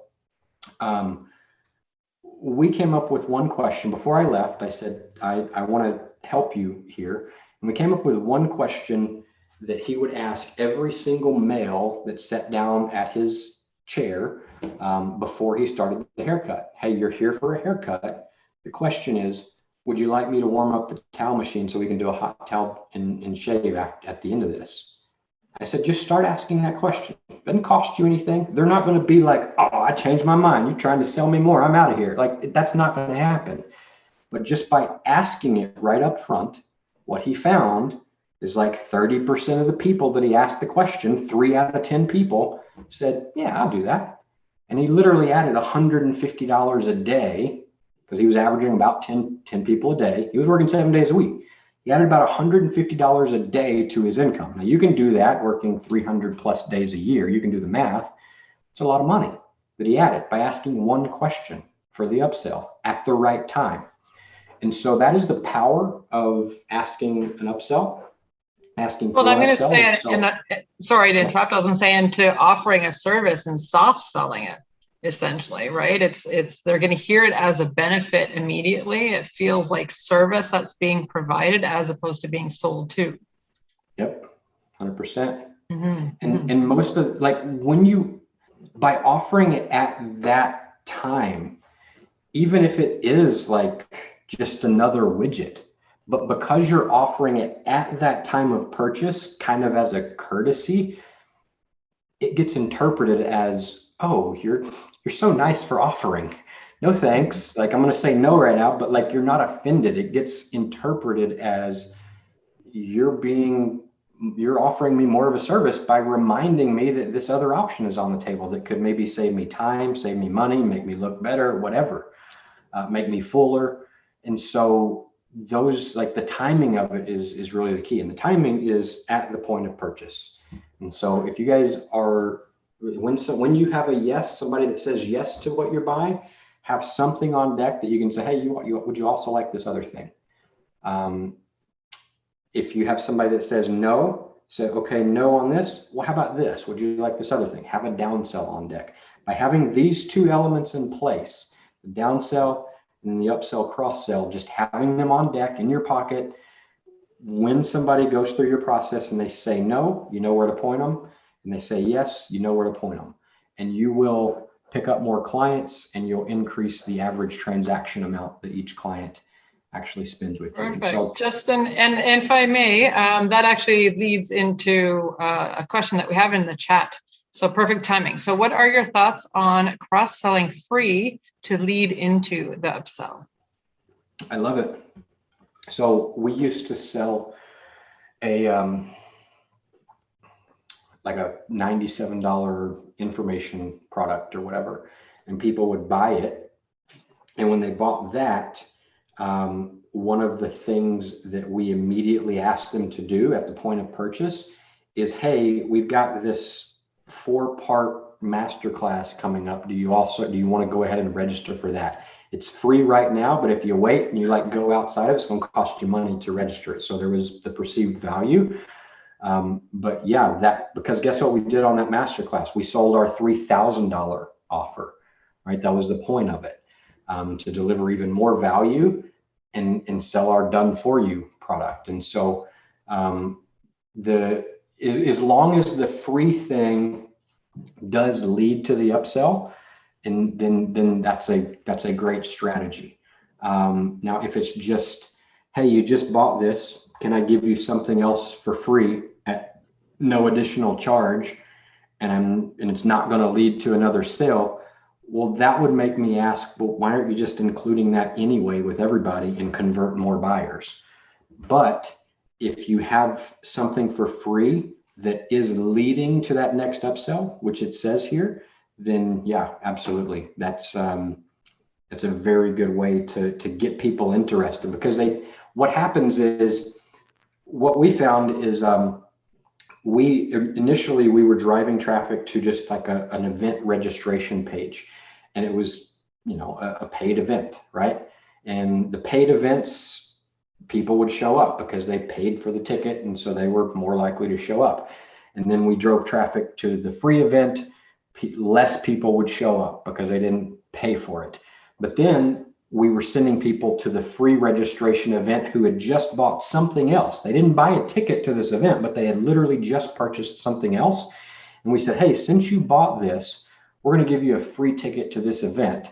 What we found is not only did almost all of them say yes, but they showed up at the same proportion had they just paid for that ticket, because they just invested in something, and that purchase was now connected to that registration that they made, which they literally could have went around and registered for free on their own at a different time. But the perceived value is, hey, this is included with the money that I spent. And so we found that they were way more likely to actually show up. And so those are my thoughts with that. Let's see. So be thinking about what you could potentially use as a potential upsell or cross-sell, because that you believe you could offer fairly quickly inside of your business. So even if you're on the recording, like jot down, okay, somebody purchases the main thing, what else could I actually offer them? What could I make to them? What offer could I make at the point of purchase? All right, let's continue on. Your takeaway: implement an upsell and cross-sell strategy, and then write that really big, circle it, and then sort of rate yourself, just so again you have a little bit of a map to go back through your notes and say, oh yeah, I wanted to update this, I wanted to look closer at the upsell strategy, or I need to come up with a cross-sell or whatever. How relevant is this to you? And how proficient are you, and what are maybe some action steps that you could take? I'll give you just a second to do that. And then we're going to continue on to the next section, which will help you charge more for what you're actually selling. And so my guess is most of you would like to easily charge more for what you could sell. If you could sell at the same rate of ease, but just make more money from it, my guess is that you would all sign up for that class. Like, I'd be willing to get paid more without losing sales. And so the reality is, like, as a business owner, we all would simply love to increase the prices, but sometimes the market really only allows certain types of price increases. And so a good way to sort of get around this and actually have them embrace your price increase is to clearly state a reason why. And I see this a lot, that people raise their prices, but they don't tell their audience why. They don't give a reason why their prices are higher, and that impacts the way that it gets interpreted. Simply by just telling them, here's why we're raising our prices, instead of just raising them in the background without telling anybody, that's going to be number one. The first, it's 1,000 times better to tell them and give them a reason why versus not telling them. Now, if you clearly state the reason for the higher prices, and that reason is logically acceptable and it's true, you're not just, lying to somebody, then the extra profit that you can make from that can actually be represented as a very large increase of leverage across the entire business. And so let me give you an example here. If you sell a widget for, say, $100, or a product or a service for $100, and it costs you $40 to deliver that widget, how much are you making on the bottom line profit? When you sell one for $100, but then you're paying $40 in cost, that means you get to keep $60, okay? But if you raise your price to $120, it still costs you $40 to deliver that thing. And so that additional $20 that you're collecting when you sell it, that goes straight to the bottom line, because your cost to deliver doesn't actually increase. And so price increases are a really easy and quick way that you can add additional cash flow to the bottom line without having to go out and get new customers and things like that. But there's a way to go about it, and I want to unpack that a little bit. But I want you to just start thinking about what logical and emotional reasons could you potentially come up with that might allow you to ethically increase your pricing. Because of all of the strategies of making more money, simply raising the prices are one of the easiest ways. And if you think about it also, this isn't on the slides, but if you just think about, like, you go to your favorite restaurant or drive-through or whatever, and there's a meal that you love, and all of a sudden it's like, instead of $11, it's $11.80 or $12 or $11.70 or $11.30 or whatever, right? The price has gone up 10 to 20%. You typically don't even recognize it. It doesn't, like, it. Okay, maybe you do recognize it, but, like, it's not going to make you turn around. And so price increases, as long as there's a reason with it, then oftentimes this is one of the easiest ways to add more money to the bottom line. So if you are in a model that does not allow you to control the prices, that makes sense. One thing that the seed that I would plant is that if there's not something in the realm of what you're selling that you can offer, that you can control the prices of, I would maybe think about putting together something like that. Because if you're completely 100% confined to only selling something that you really don't have control over, then you're limited, and you're at the whim of somebody else, some other business's decision, and sort of what they want to do. And so this is a good one, like, especially those that are in, like, a network marketing or MLM model. You don't have control over what you can sell. However, what the problem that these people, that are buying these MLM products, the problems that they have. If you think about who's going to buy this, what problem are they trying to solve? What result are they trying to get? Okay, think about that. Your MLM product can be one of those solutions, but then also think about what could you provide in addition that's not the MLM product. Maybe it's a little document or additional trainings or other things that you could package together, and then have them in your pocket as upsells, downsells, cross sells, and then you can also raise the prices on those because you control them. So assets that you control in the business are going to be something that's going to just give you more leverage and control over that business. Now let's unpack the pricing side of things for a little bit, because one of the things that so many business owners actually do is discount. And I'm not a fan of discounting, right? I would much rather see a business bundle. And I'm going to walk you through a couple of examples here that will show you why, especially if your business is struggling, and you are out to increase the bottom line profit. Discounting is one of the worst strategies that you can actually use. And so in most businesses, if you discount your price by even 10%, you now have to sell 50% more just to break even. And do you think you're really going to increase your sales by 50% by offering a 10% discount? Probably not. And so I'm going to break this down for you here in a second, but as a general sort of rule, the secret to higher prices is to increase the value that you're offering. All right. The secret to higher prices is not only to give a reason, it's to offer more value. If you are going to raise your price, you also need to be asking, how can I bring more value to the table? What else can I add to this to make it more valuable that the customer perceives so that it justifies this actual increased price? One amazing way to do that, to bring more value, and this applies especially to those that are in MLM, is to bundle. What else can you bundle with the thing that they're about to buy? What can you bundle with it to add to it and increase the perceived value that they're getting? And so bundling is essentially grouping together certain products to create packages of some sort, which are then sold to the clients.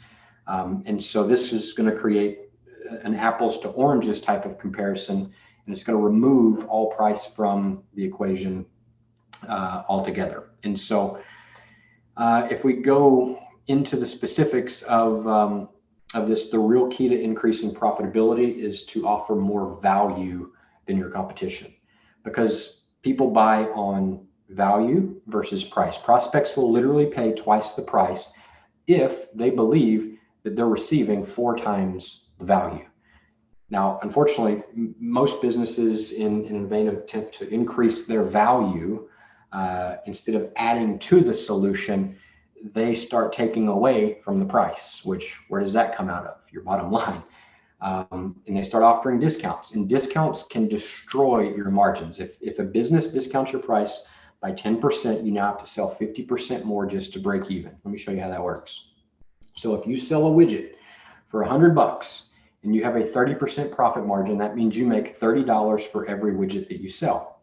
Okay, that means your cost basis for that widget is $70. All right, you're spending $70 for every $100 sale that you make. You get to keep 30. Now, what happens if you discount that widget 10%, and now all of a sudden you're selling it for $90 instead of $100? Well, your cost basis, does that change too? No, it stays the same. It still costs you $70 to deliver that widget. And so the only difference is, because you've discounted it, now you're only making $20 in profit instead of $30 in profit. And so for this business to make $1,000 in profit selling the widgets at $100, how many do you need to sell? 33.3. All right, 30 times 33.3 gives you $1,000. But if you discount that widget by 10%, now all of a sudden you need to sell 50 widgets at $20 to make that same $1,000. Okay, that is 50% more. So that just gets you back. You got to sell 50% more just to break even when you give a 10% discount. So think about that next time that you actually offer a discount. But here's the thing, like, you guys see what other people do. When was the last time you saw a business that gives them 10% discount? What do most businesses do? They're offering 20, 30, 40, 50% discounts. And they're wondering, why am I going broke? Why do I have no money? It's because your expenses don't go down when you offer a discount. What goes down is your bank account, the profit that you get to keep. And so the other thing is if you actually research like how effective is discount marketing, it's not effective at all. Unless you hit that 40% or more with the discount, it almost doesn't influence the buying decision at all. There's been a lot of people that research this, and discounting doesn't actually impact the buying decision unless it's like a 40% or larger discount, which in that case it does. So the big secret to making more money is to stop discounting. When you discount your price, you're going to lose the full value of every single dollar that you discount off of it. And so instead, the better option is to innovate, right? Innovate the business so you're offering more value, even if that means increasing your price, okay? So one of the things that you can do to innovate the business and offer and relay and translate more value is to create and come up with that market dominating position that we talked about earlier. Another way to do that is to bundle, all right? We talked about bundling. I want to give you a specific example here of an offer that can be bundled. A typical bundling example is like a home builder, okay? And the idea here is, again, to create an apples to oranges type comparison. And so a home builder typically will contract with certain suppliers that offer them large volume discounts because they build multiple homes every year, especially in the field, like the realm of electronics. Okay, so one builder that we worked with, we ended up finding multiple packages and buying and investing in multiple packages of whole house entertainment systems and security systems. And so the whole bundle that he bought, you know, in bulk was, it included like a 50-inch HD TV, a high quality surround sound system, a complete home security system that had surveillance cameras and all the home entry points, a complete fire protection and monitoring system. And so that package that he bought a lot of them, and it retailed for like $22,800. And so if you were to buy it as a homeowner and have it installed, it would cost you like $23,000 or something. But the builder was able to actually get them for like $6,500 each because he wasn't paying for install. He was literally building the houses from the studs up. And so he bought the electronics in advance. And as they were building the houses, they just installed them as part of their process. And so he was able to save a lot of money. Now, imagine the builder selling these houses in the same neighborhood and competing with other builders, all right, in moderately priced neighborhoods, right? So all the builders in the neighborhood were selling their homes in like the $150,000 range, but our builder started offering their homes for like $156,500, which included the additional $6,500 out of pocket. And so it wasn't costing them anything else. But the homes that they were selling came standard with a $23,000 in-home entertainment and full security system for free. And so which house are you going to buy? Which builder do you want to buy from? The one that's just selling you the house with no entertainment and security system, or the guy that's selling the exact same type of house with a $23,000 security and entertainment system for free? And so it doesn't look like, I mean, it's even if they raised the price and started selling it for $160, that $3,500 increase is still going to seem like a much better deal compared to the normal builder, because we raised the price by $3,500, we're $3,500 higher, but we're giving you $23,000 more in value. And so it sort of makes up for it. And again, this is just an example of how you can bundle things innovatively and creatively to create an apples to oranges type of a comparison. And so you want to be thinking about what can I add? What can I bundle together to make me stand out and different that increases the perceived value? All right. And so the secret to generating more profits: stop discounting, and implement a bundling strategy. Okay. Next, let's get into more profits. There are ways to instantly increase your total revenue by like 10% or more. I'm going to show you a couple of those ways right now. And the first one is there's two ways. I just touched on one to really increase revenue or to explode your profits, and that is increase your revenue or decrease your cost. All right, we understand how they go together right now. If delivery expenses stay the same and you charge more, that additional amount that you charge goes straight to your bottom line profit. And at the same time, if you charge the same, but you lower your expenses to deliver, right, you decrease your cost, well, that amount that you decreased by goes straight to the bottom line. And so these are the two easiest ways to add money straight to your bottom line. So one of the most profitable things that almost every business could do is to itemize, literally block off a weekend, pull up their credit card receipts, their bank accounts, and go through and do a personal audit of every single thing that you're paying for and run it through a filter. If it's not bringing in new clients or maintaining and retaining your existing clients, eliminate the expense, because every single dollar that you eliminate from that monthly payment goes straight to your bottom line next month. All right, you get to retain it in profit. And so this is, again, this isn't the sexy type of strategy like successfully launching Facebook ads and getting clients through a new funnel or anything. Like, it's literally looking and cutting costs. It's boring, but having that extra money next month isn't boring. And so this is one of the easiest ways to actually do it. So option one, increase revenue by raising your prices. Option two, decrease your cost of doing business by cutting your labor or your material or your delivery or fulfillment, whatever that looks like for you. And so my question for you to consider is, when was the last time that you raised your prices by at least 10%?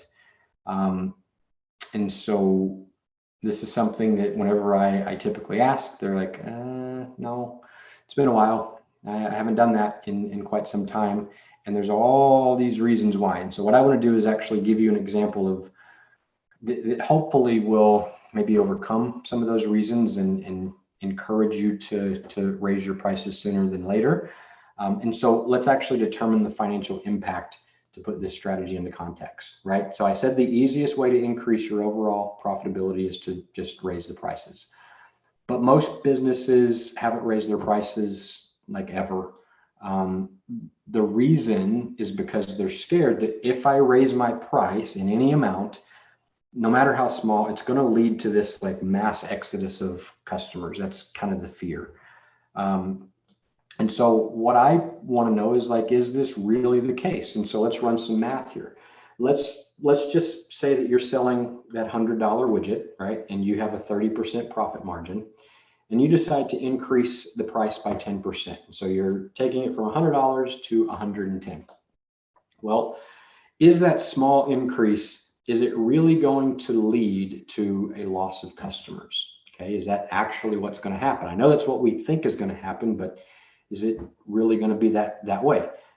The answer is, yeah, a few might leave, but the ones that are going to leave based on a 10% price increase are most likely going to be your biggest price shoppers anyway, and the ones that have no loyalty or patronage to your business. And so does it really matter if those are the ones that leave? Not really. But even though there will be some customer attrition, even though some are potentially gonna fall off, how many? Like, what realistically, what is the math that will actually cause that to happen? And so let's sort of look at that. Your business is now making an additional $10 for each sale that you make. You know, you raised your price by $10, and all of it, every single sale, you just made an additional $10 in your profit account. And so that is literally a 33% profit increase by raising the retail price by 10%. Okay, so note that distinction. You raised your price by 10%. You increased your bottom line profit by 33%. That's like as leveraged as you can get in business. There are no other magic tricks that outperform this one. 10% increase in price equates to 33% increase in money in the bank. Most people don't understand this. And so For your business to make $1,000 in profit, selling those widgets at $100, you need to sell 33 1/3. Okay. But if you increase your price by 10%, now all of a sudden you only need to sell 25 widgets. Okay. To make that same $1,000. This means in order to just break even, your business would literally have to lose 25% of your customers over a measly 10% price increase. And that's not going to happen. Like, I don't think anybody here live or listening to the replay would say, yes, if I raise my prices by 10%, I would lose 25% of my customer base, a fourth of them. That's not going to happen. You might lose a few, but you're not going to lose 25%. And even if you did lose 25%, you would still make the exact same amount of money that you're making right now. If you lose anywhere less than 25%, you're making more money. And so why won't you raise the price?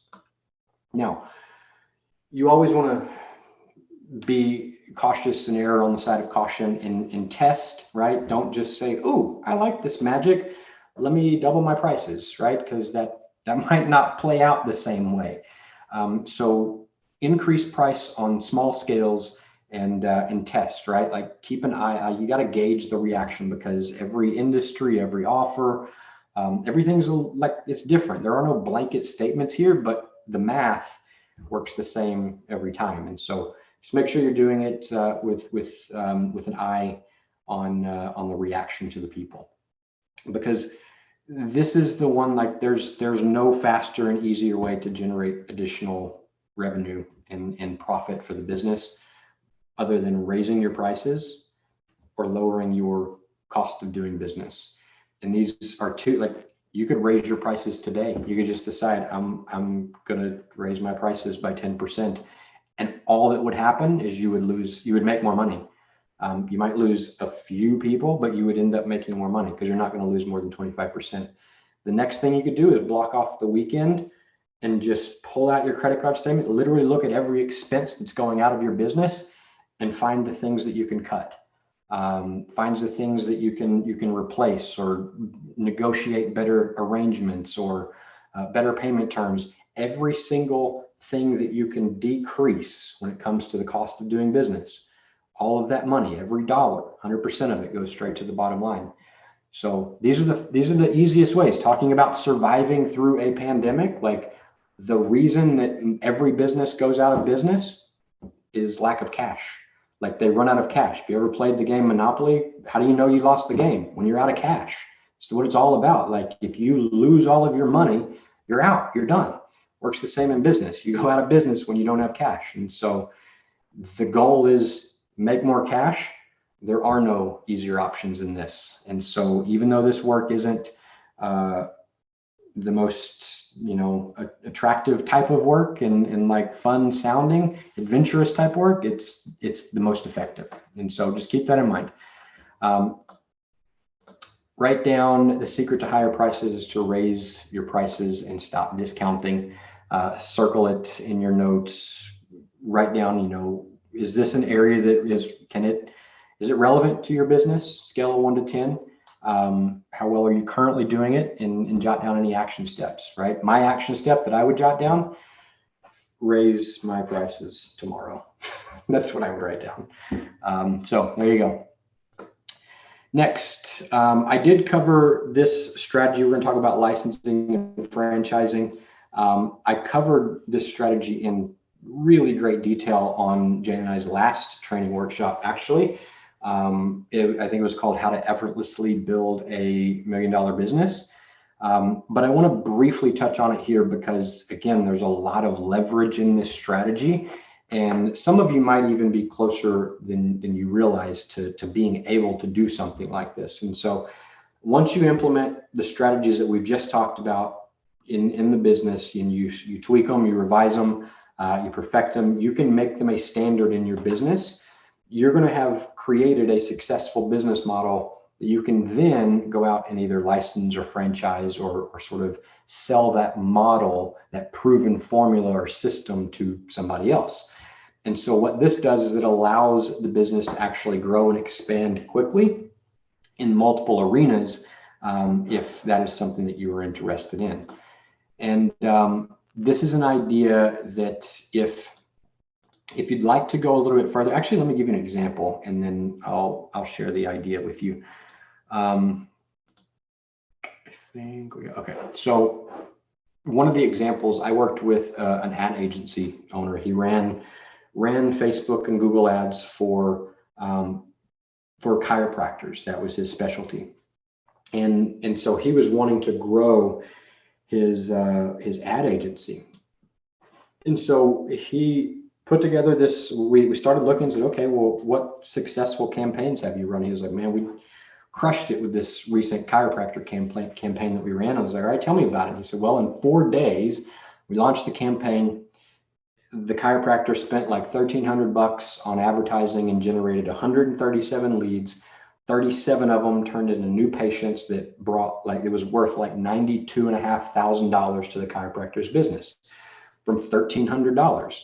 It's like a 7,000% ROI for the chiropractor. Spend $1,300, receive $92,500.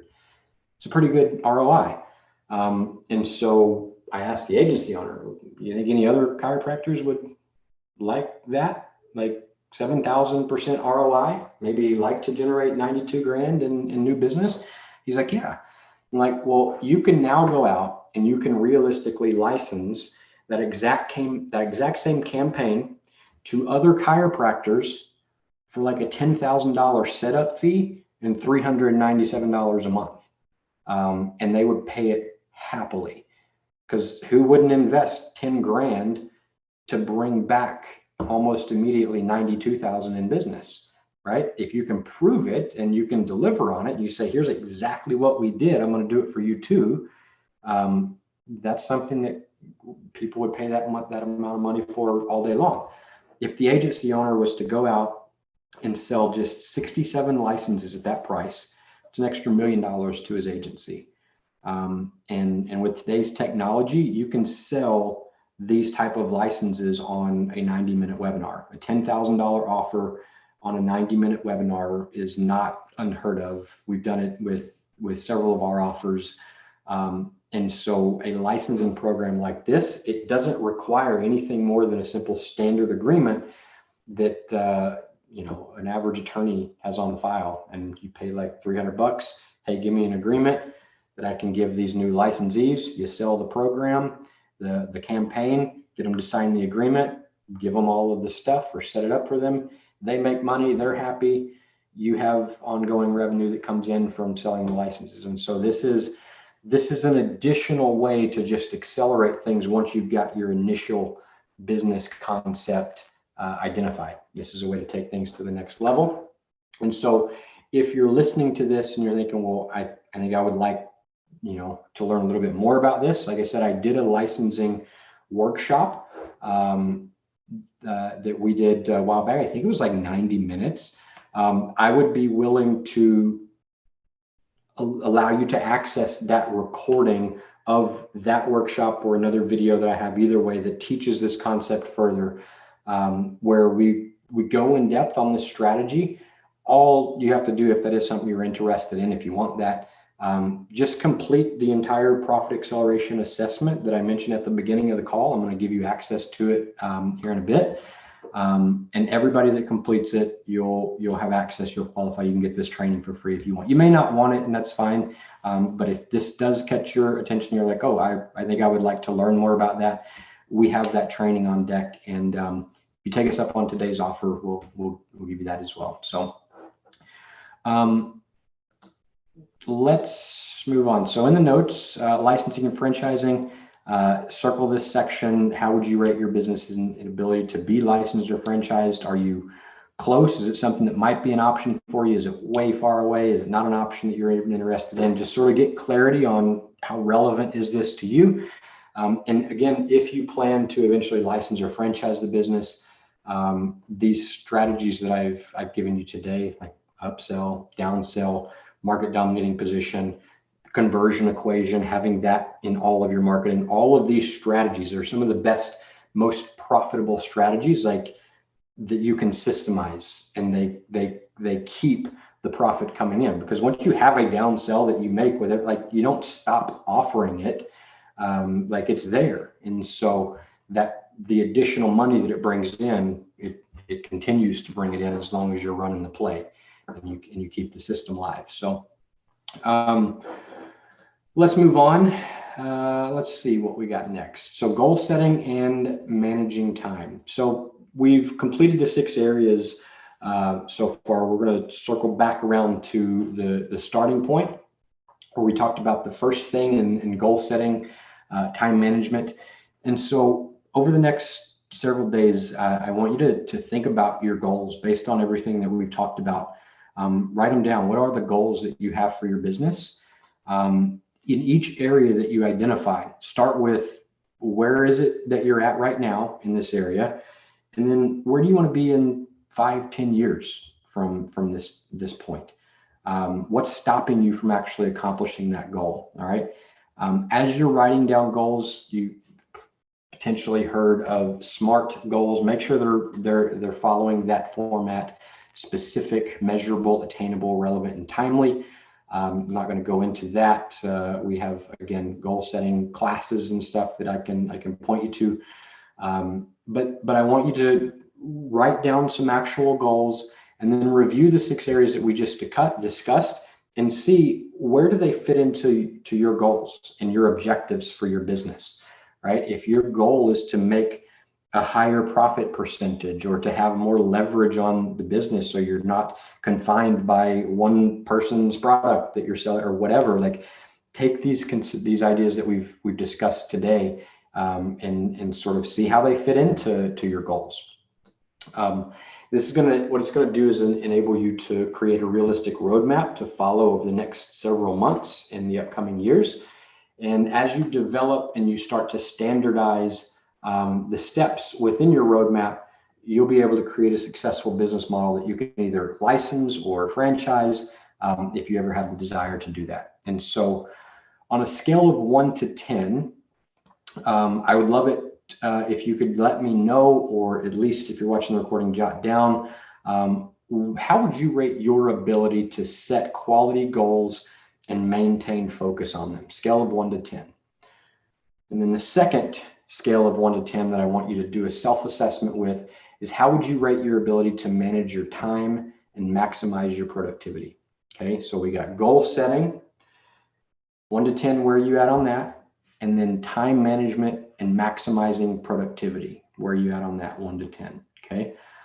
Again, you don't have to type it in the chat live. You can just jot it down, just make a mental note of it, because I want to show you one quick thing before we continue on to the next slide, because this one thing is actually going to help you with the goal setting and the time management piece.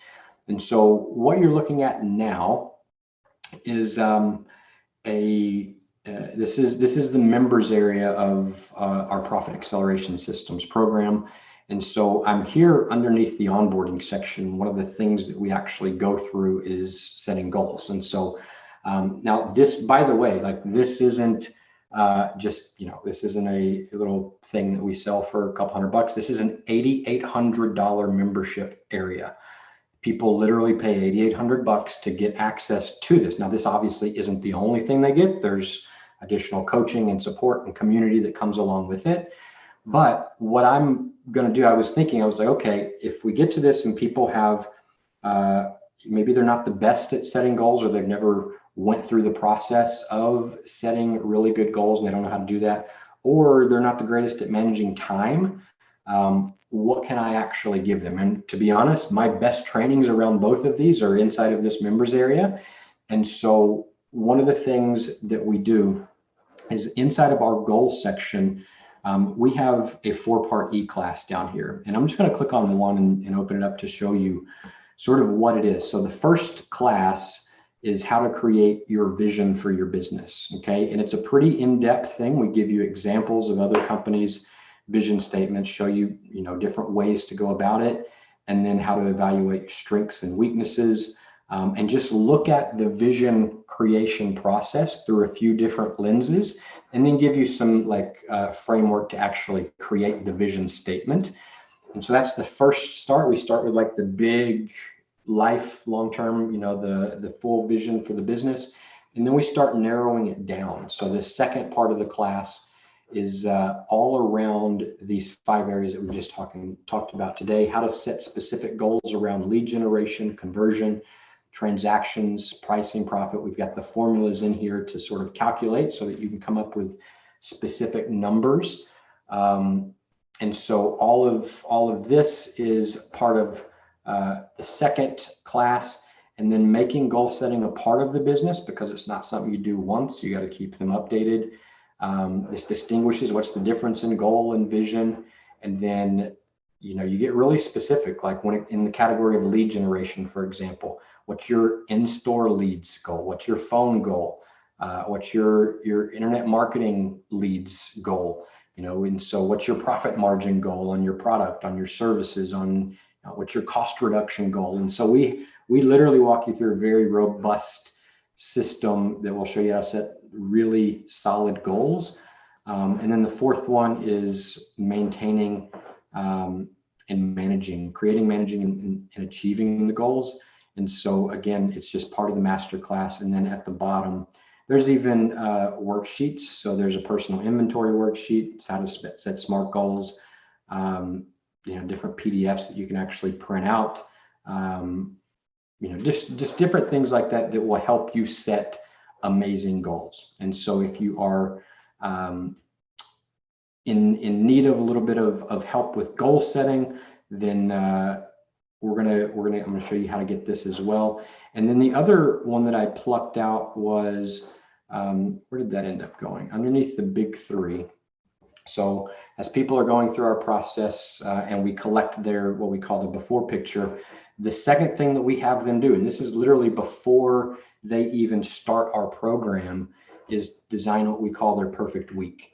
And so this is a video. This is I think it's like a 35-minute video where I'm walking through what I call the perfect week planning system.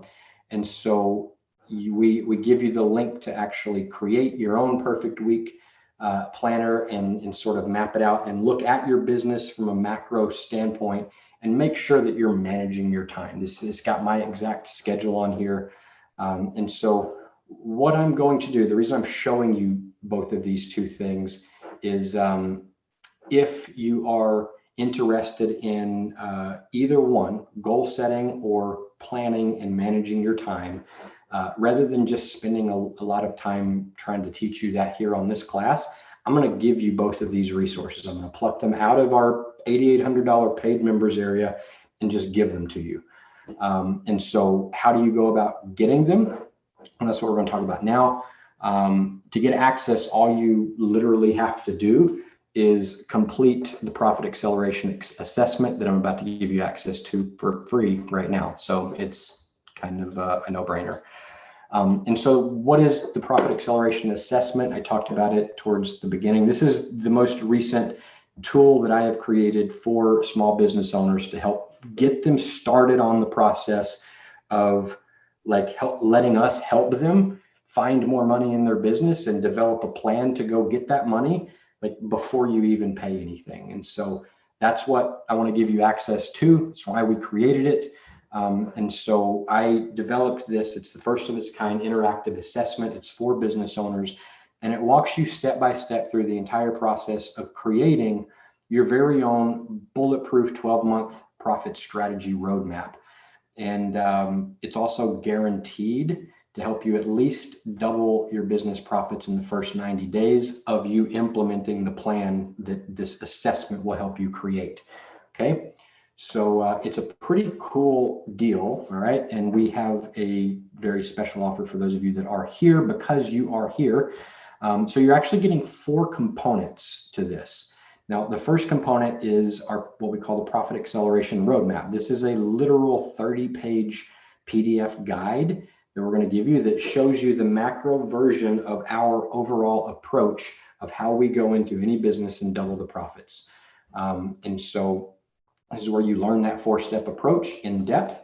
And then you have the profit acceleration assessment. This is the self-guided part of it, where literally you go through, it takes about an hour to get through it, and you just go through and you answer the questions as they apply to your business.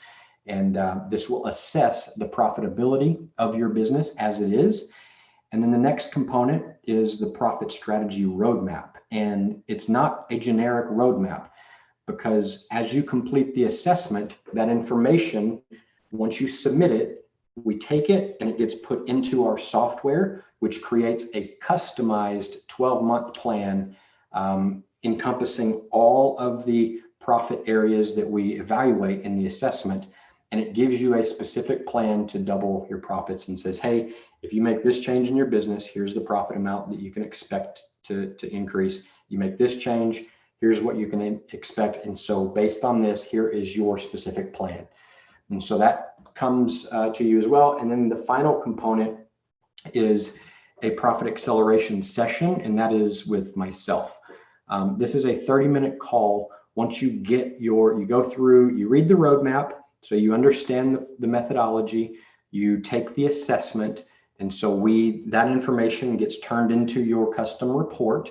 And then we want to have a quick conversation with you, about 30 minutes, to customize that report further, because there's a whole year's worth of stuff there.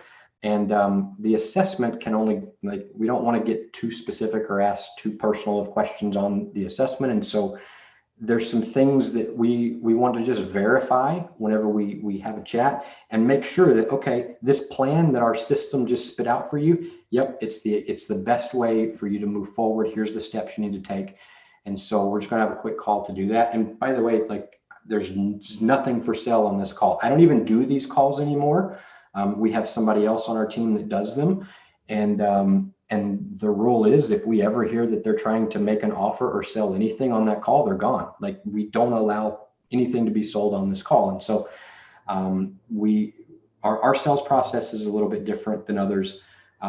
Once we do all of this for you for free, at the end of it, if you're like, hey, this is amazing, can you help me? We'll say, yeah, we do have ways that we help, but go watch this video to find out. There's no sales or forced pressure or anything like that. It's not a sales call. And so these are the 4 components that we're actually going to give you. And so when we put values on them, the roadmap itself, the 30-page guide, we do give it away to business owners. We could easily sell it. We've sold similar things for like $100. And so I put a $97 value on that. The profit acceleration assessment, the self-guided tour, we literally used to sell the exact same result for $200. The only difference is I did them personally, one-on-one, and it took about 2 hours. We figured out a way that you can do it without me there, and it takes about an hour. Same exact result, same exact report at the end. Well, it's a little bit better of a report, actually, because we've updated the software. And so that's the second component, the profit strategy roadmap, that the system then takes that info and it spits out and it gives you the 12-month plan and the intervals at which to go about it. We've sold those for $400 each. And then you have the session with myself. Again, I don't do them anymore. It's a 30-minute session. My hourly consulting rate is $2,000 for the hour. And so if you're getting 30 minutes, that's $1,000 in value. But because you're here today, I also mentioned the 90-minute licensing workshop, which I think we sold for like $47. And the goal setting masterclass, which I know that we've sold that 4-part masterclass for $100, and the perfect week planning system. This has huge leverage. I used to have an entire program around this planning system, and we sold it for $500, and people loved it and got amazing productivity results in their life by implementing it. And so we're going to give you all this stuff, right? If you bought all of them or tallied it up, it's like $2,300 in value. Your investment when you take action today is free. It doesn't cost anything. We're not selling it. And so there are a couple of just know-hows and caveats and things that you need to know. First of all, to get the offer, this is the link that you need to write down and go to scalingtime.com/trainer Jane. Couple of notes about this offer. If you don't use this above link, you don't get the bonuses. They don't, like if you just go to the main page, then you won't be tagged properly in our system. And when you say, hey, I was on the thing and I had some other, sorry, you got to go through this link, okay? And so to get the special bonuses offered today, you must use the link above to get access. Even if you're watching the replay, that's the link you need to go to. That'll let us know that you found that page through this replay. The second thing you got to know is you must be willing to invest at least 2 hours of your time, because that's about how long it's going to take to do the three things that you need to complete, which is number one, read the guide. It's a really quick read. The words are kind of big and there's lots of pictures and stuff, but you do need to read it so that you understand the methodology and everything behind it. So it'll take you a little bit of time to do that. Taking the assessment is going to be about 60 good minutes, 60 to 75 minutes, because there's video walkthroughs of me explaining each section so that you answer the questions in the most accurate way possible, so that you get the most accurate report whenever it spits out on the other end. And so taking the assessment and then a 30-minute call with myself collectively, it's about 90 minutes to 2 hours maximum of time that you're going to need to invest. And so if you're not willing to commit to 2 hours, then you might as well not even go to the link and put your name in, because it won't matter. You're going to get all of the bonuses and everything else on the call whenever we actually chat. So that's where you're going to get the goal setting and the perfect week template. All you got to do is just, when you show up, I'll know that you were on the webinar or this particular workshop. Just tell me, remind me, say, oh yeah, I wanted the goal setting and the perfect week, and you will have access to those. Now, another important thing to note, when you go and read the guide, you go to the link, you'll see the page. It looks just like what you see here on the screen. It's going to say, you know, get the roadmap, how to double your profits in the next 90 days. When you read that guide, on the first page, I think it's going to say that we specialize in working with businesses that are currently doing over $100,000 a year. That's because that's kind of who our primary market is, and that's who we serve. Don't let that, like, I'm telling you here because I don't want you to read it and be like, oh man, I must not qualify, and then not take the other stuff. If you are hearing my voice, if you're watching this, then I'm telling you, you have a pass to get all four of these things that are being offered today, regardless of where your business is now. I don't care. Now, for the advertising and the marketing that we're spending and sending people to and through this stuff, yeah, we do care, because that helps filter out the people that we can actually help the best. But if you're here, I want you to have these things. And so I'm telling you that because it doesn't matter if you're not already making six figures. You can still go through this process and get everything that I've promised you here today. And then the final thing, if you want the special offer, what I would do right now is open up a new browser, type in that domain, scalingtime.com/trainerjane, type in your email and your name, and you request the guide. Everything else, all of the info to the assessment, everything else, once you do that, if you click on the link and you go, everything will be emailed to you, and you'll be able to take the assessment and you'll get everything else. And so that is all I got. Q&A, any questions, any thoughts, any comments? I'm out of slides. It's just me now. So any questions, comments, thoughts? Where would we like to go from here? You are muted, Trainer Jane. You're muted. You're still muted. Wow, even I did that to myself. I was so excited, I just started speaking. There aren't any questions in the chat. I think everybody's just been taking pages and pages of notes, quite frankly, as I have as well. And they're definitely loving your offer, Justin. If anyone does have a question, please unmute now and please ask versus put it in the chat, because we would love to help customize this to you and your business. For sure. I know. Oh, go ahead, Brenda. I don't have a question, but I do have a comment. For anybody watching this, for anybody for the people who were here today, I've done some of this stuff with Justin already, and it really helped me to up-level my business. If you have any doubt, it all works. It totally works. Awesome. Awesome. Thank you for that. Appreciate it. Yes, you kind of completely rebuilt your business, Brenda, didn't you? I have. Yes, I have. It's cool. That's awesome. I love hearing that.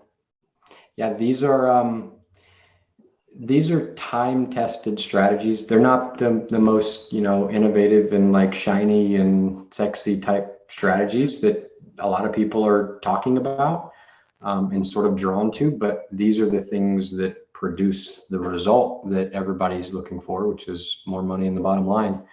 And so it's worth going through and doing the work and implementing some of these things.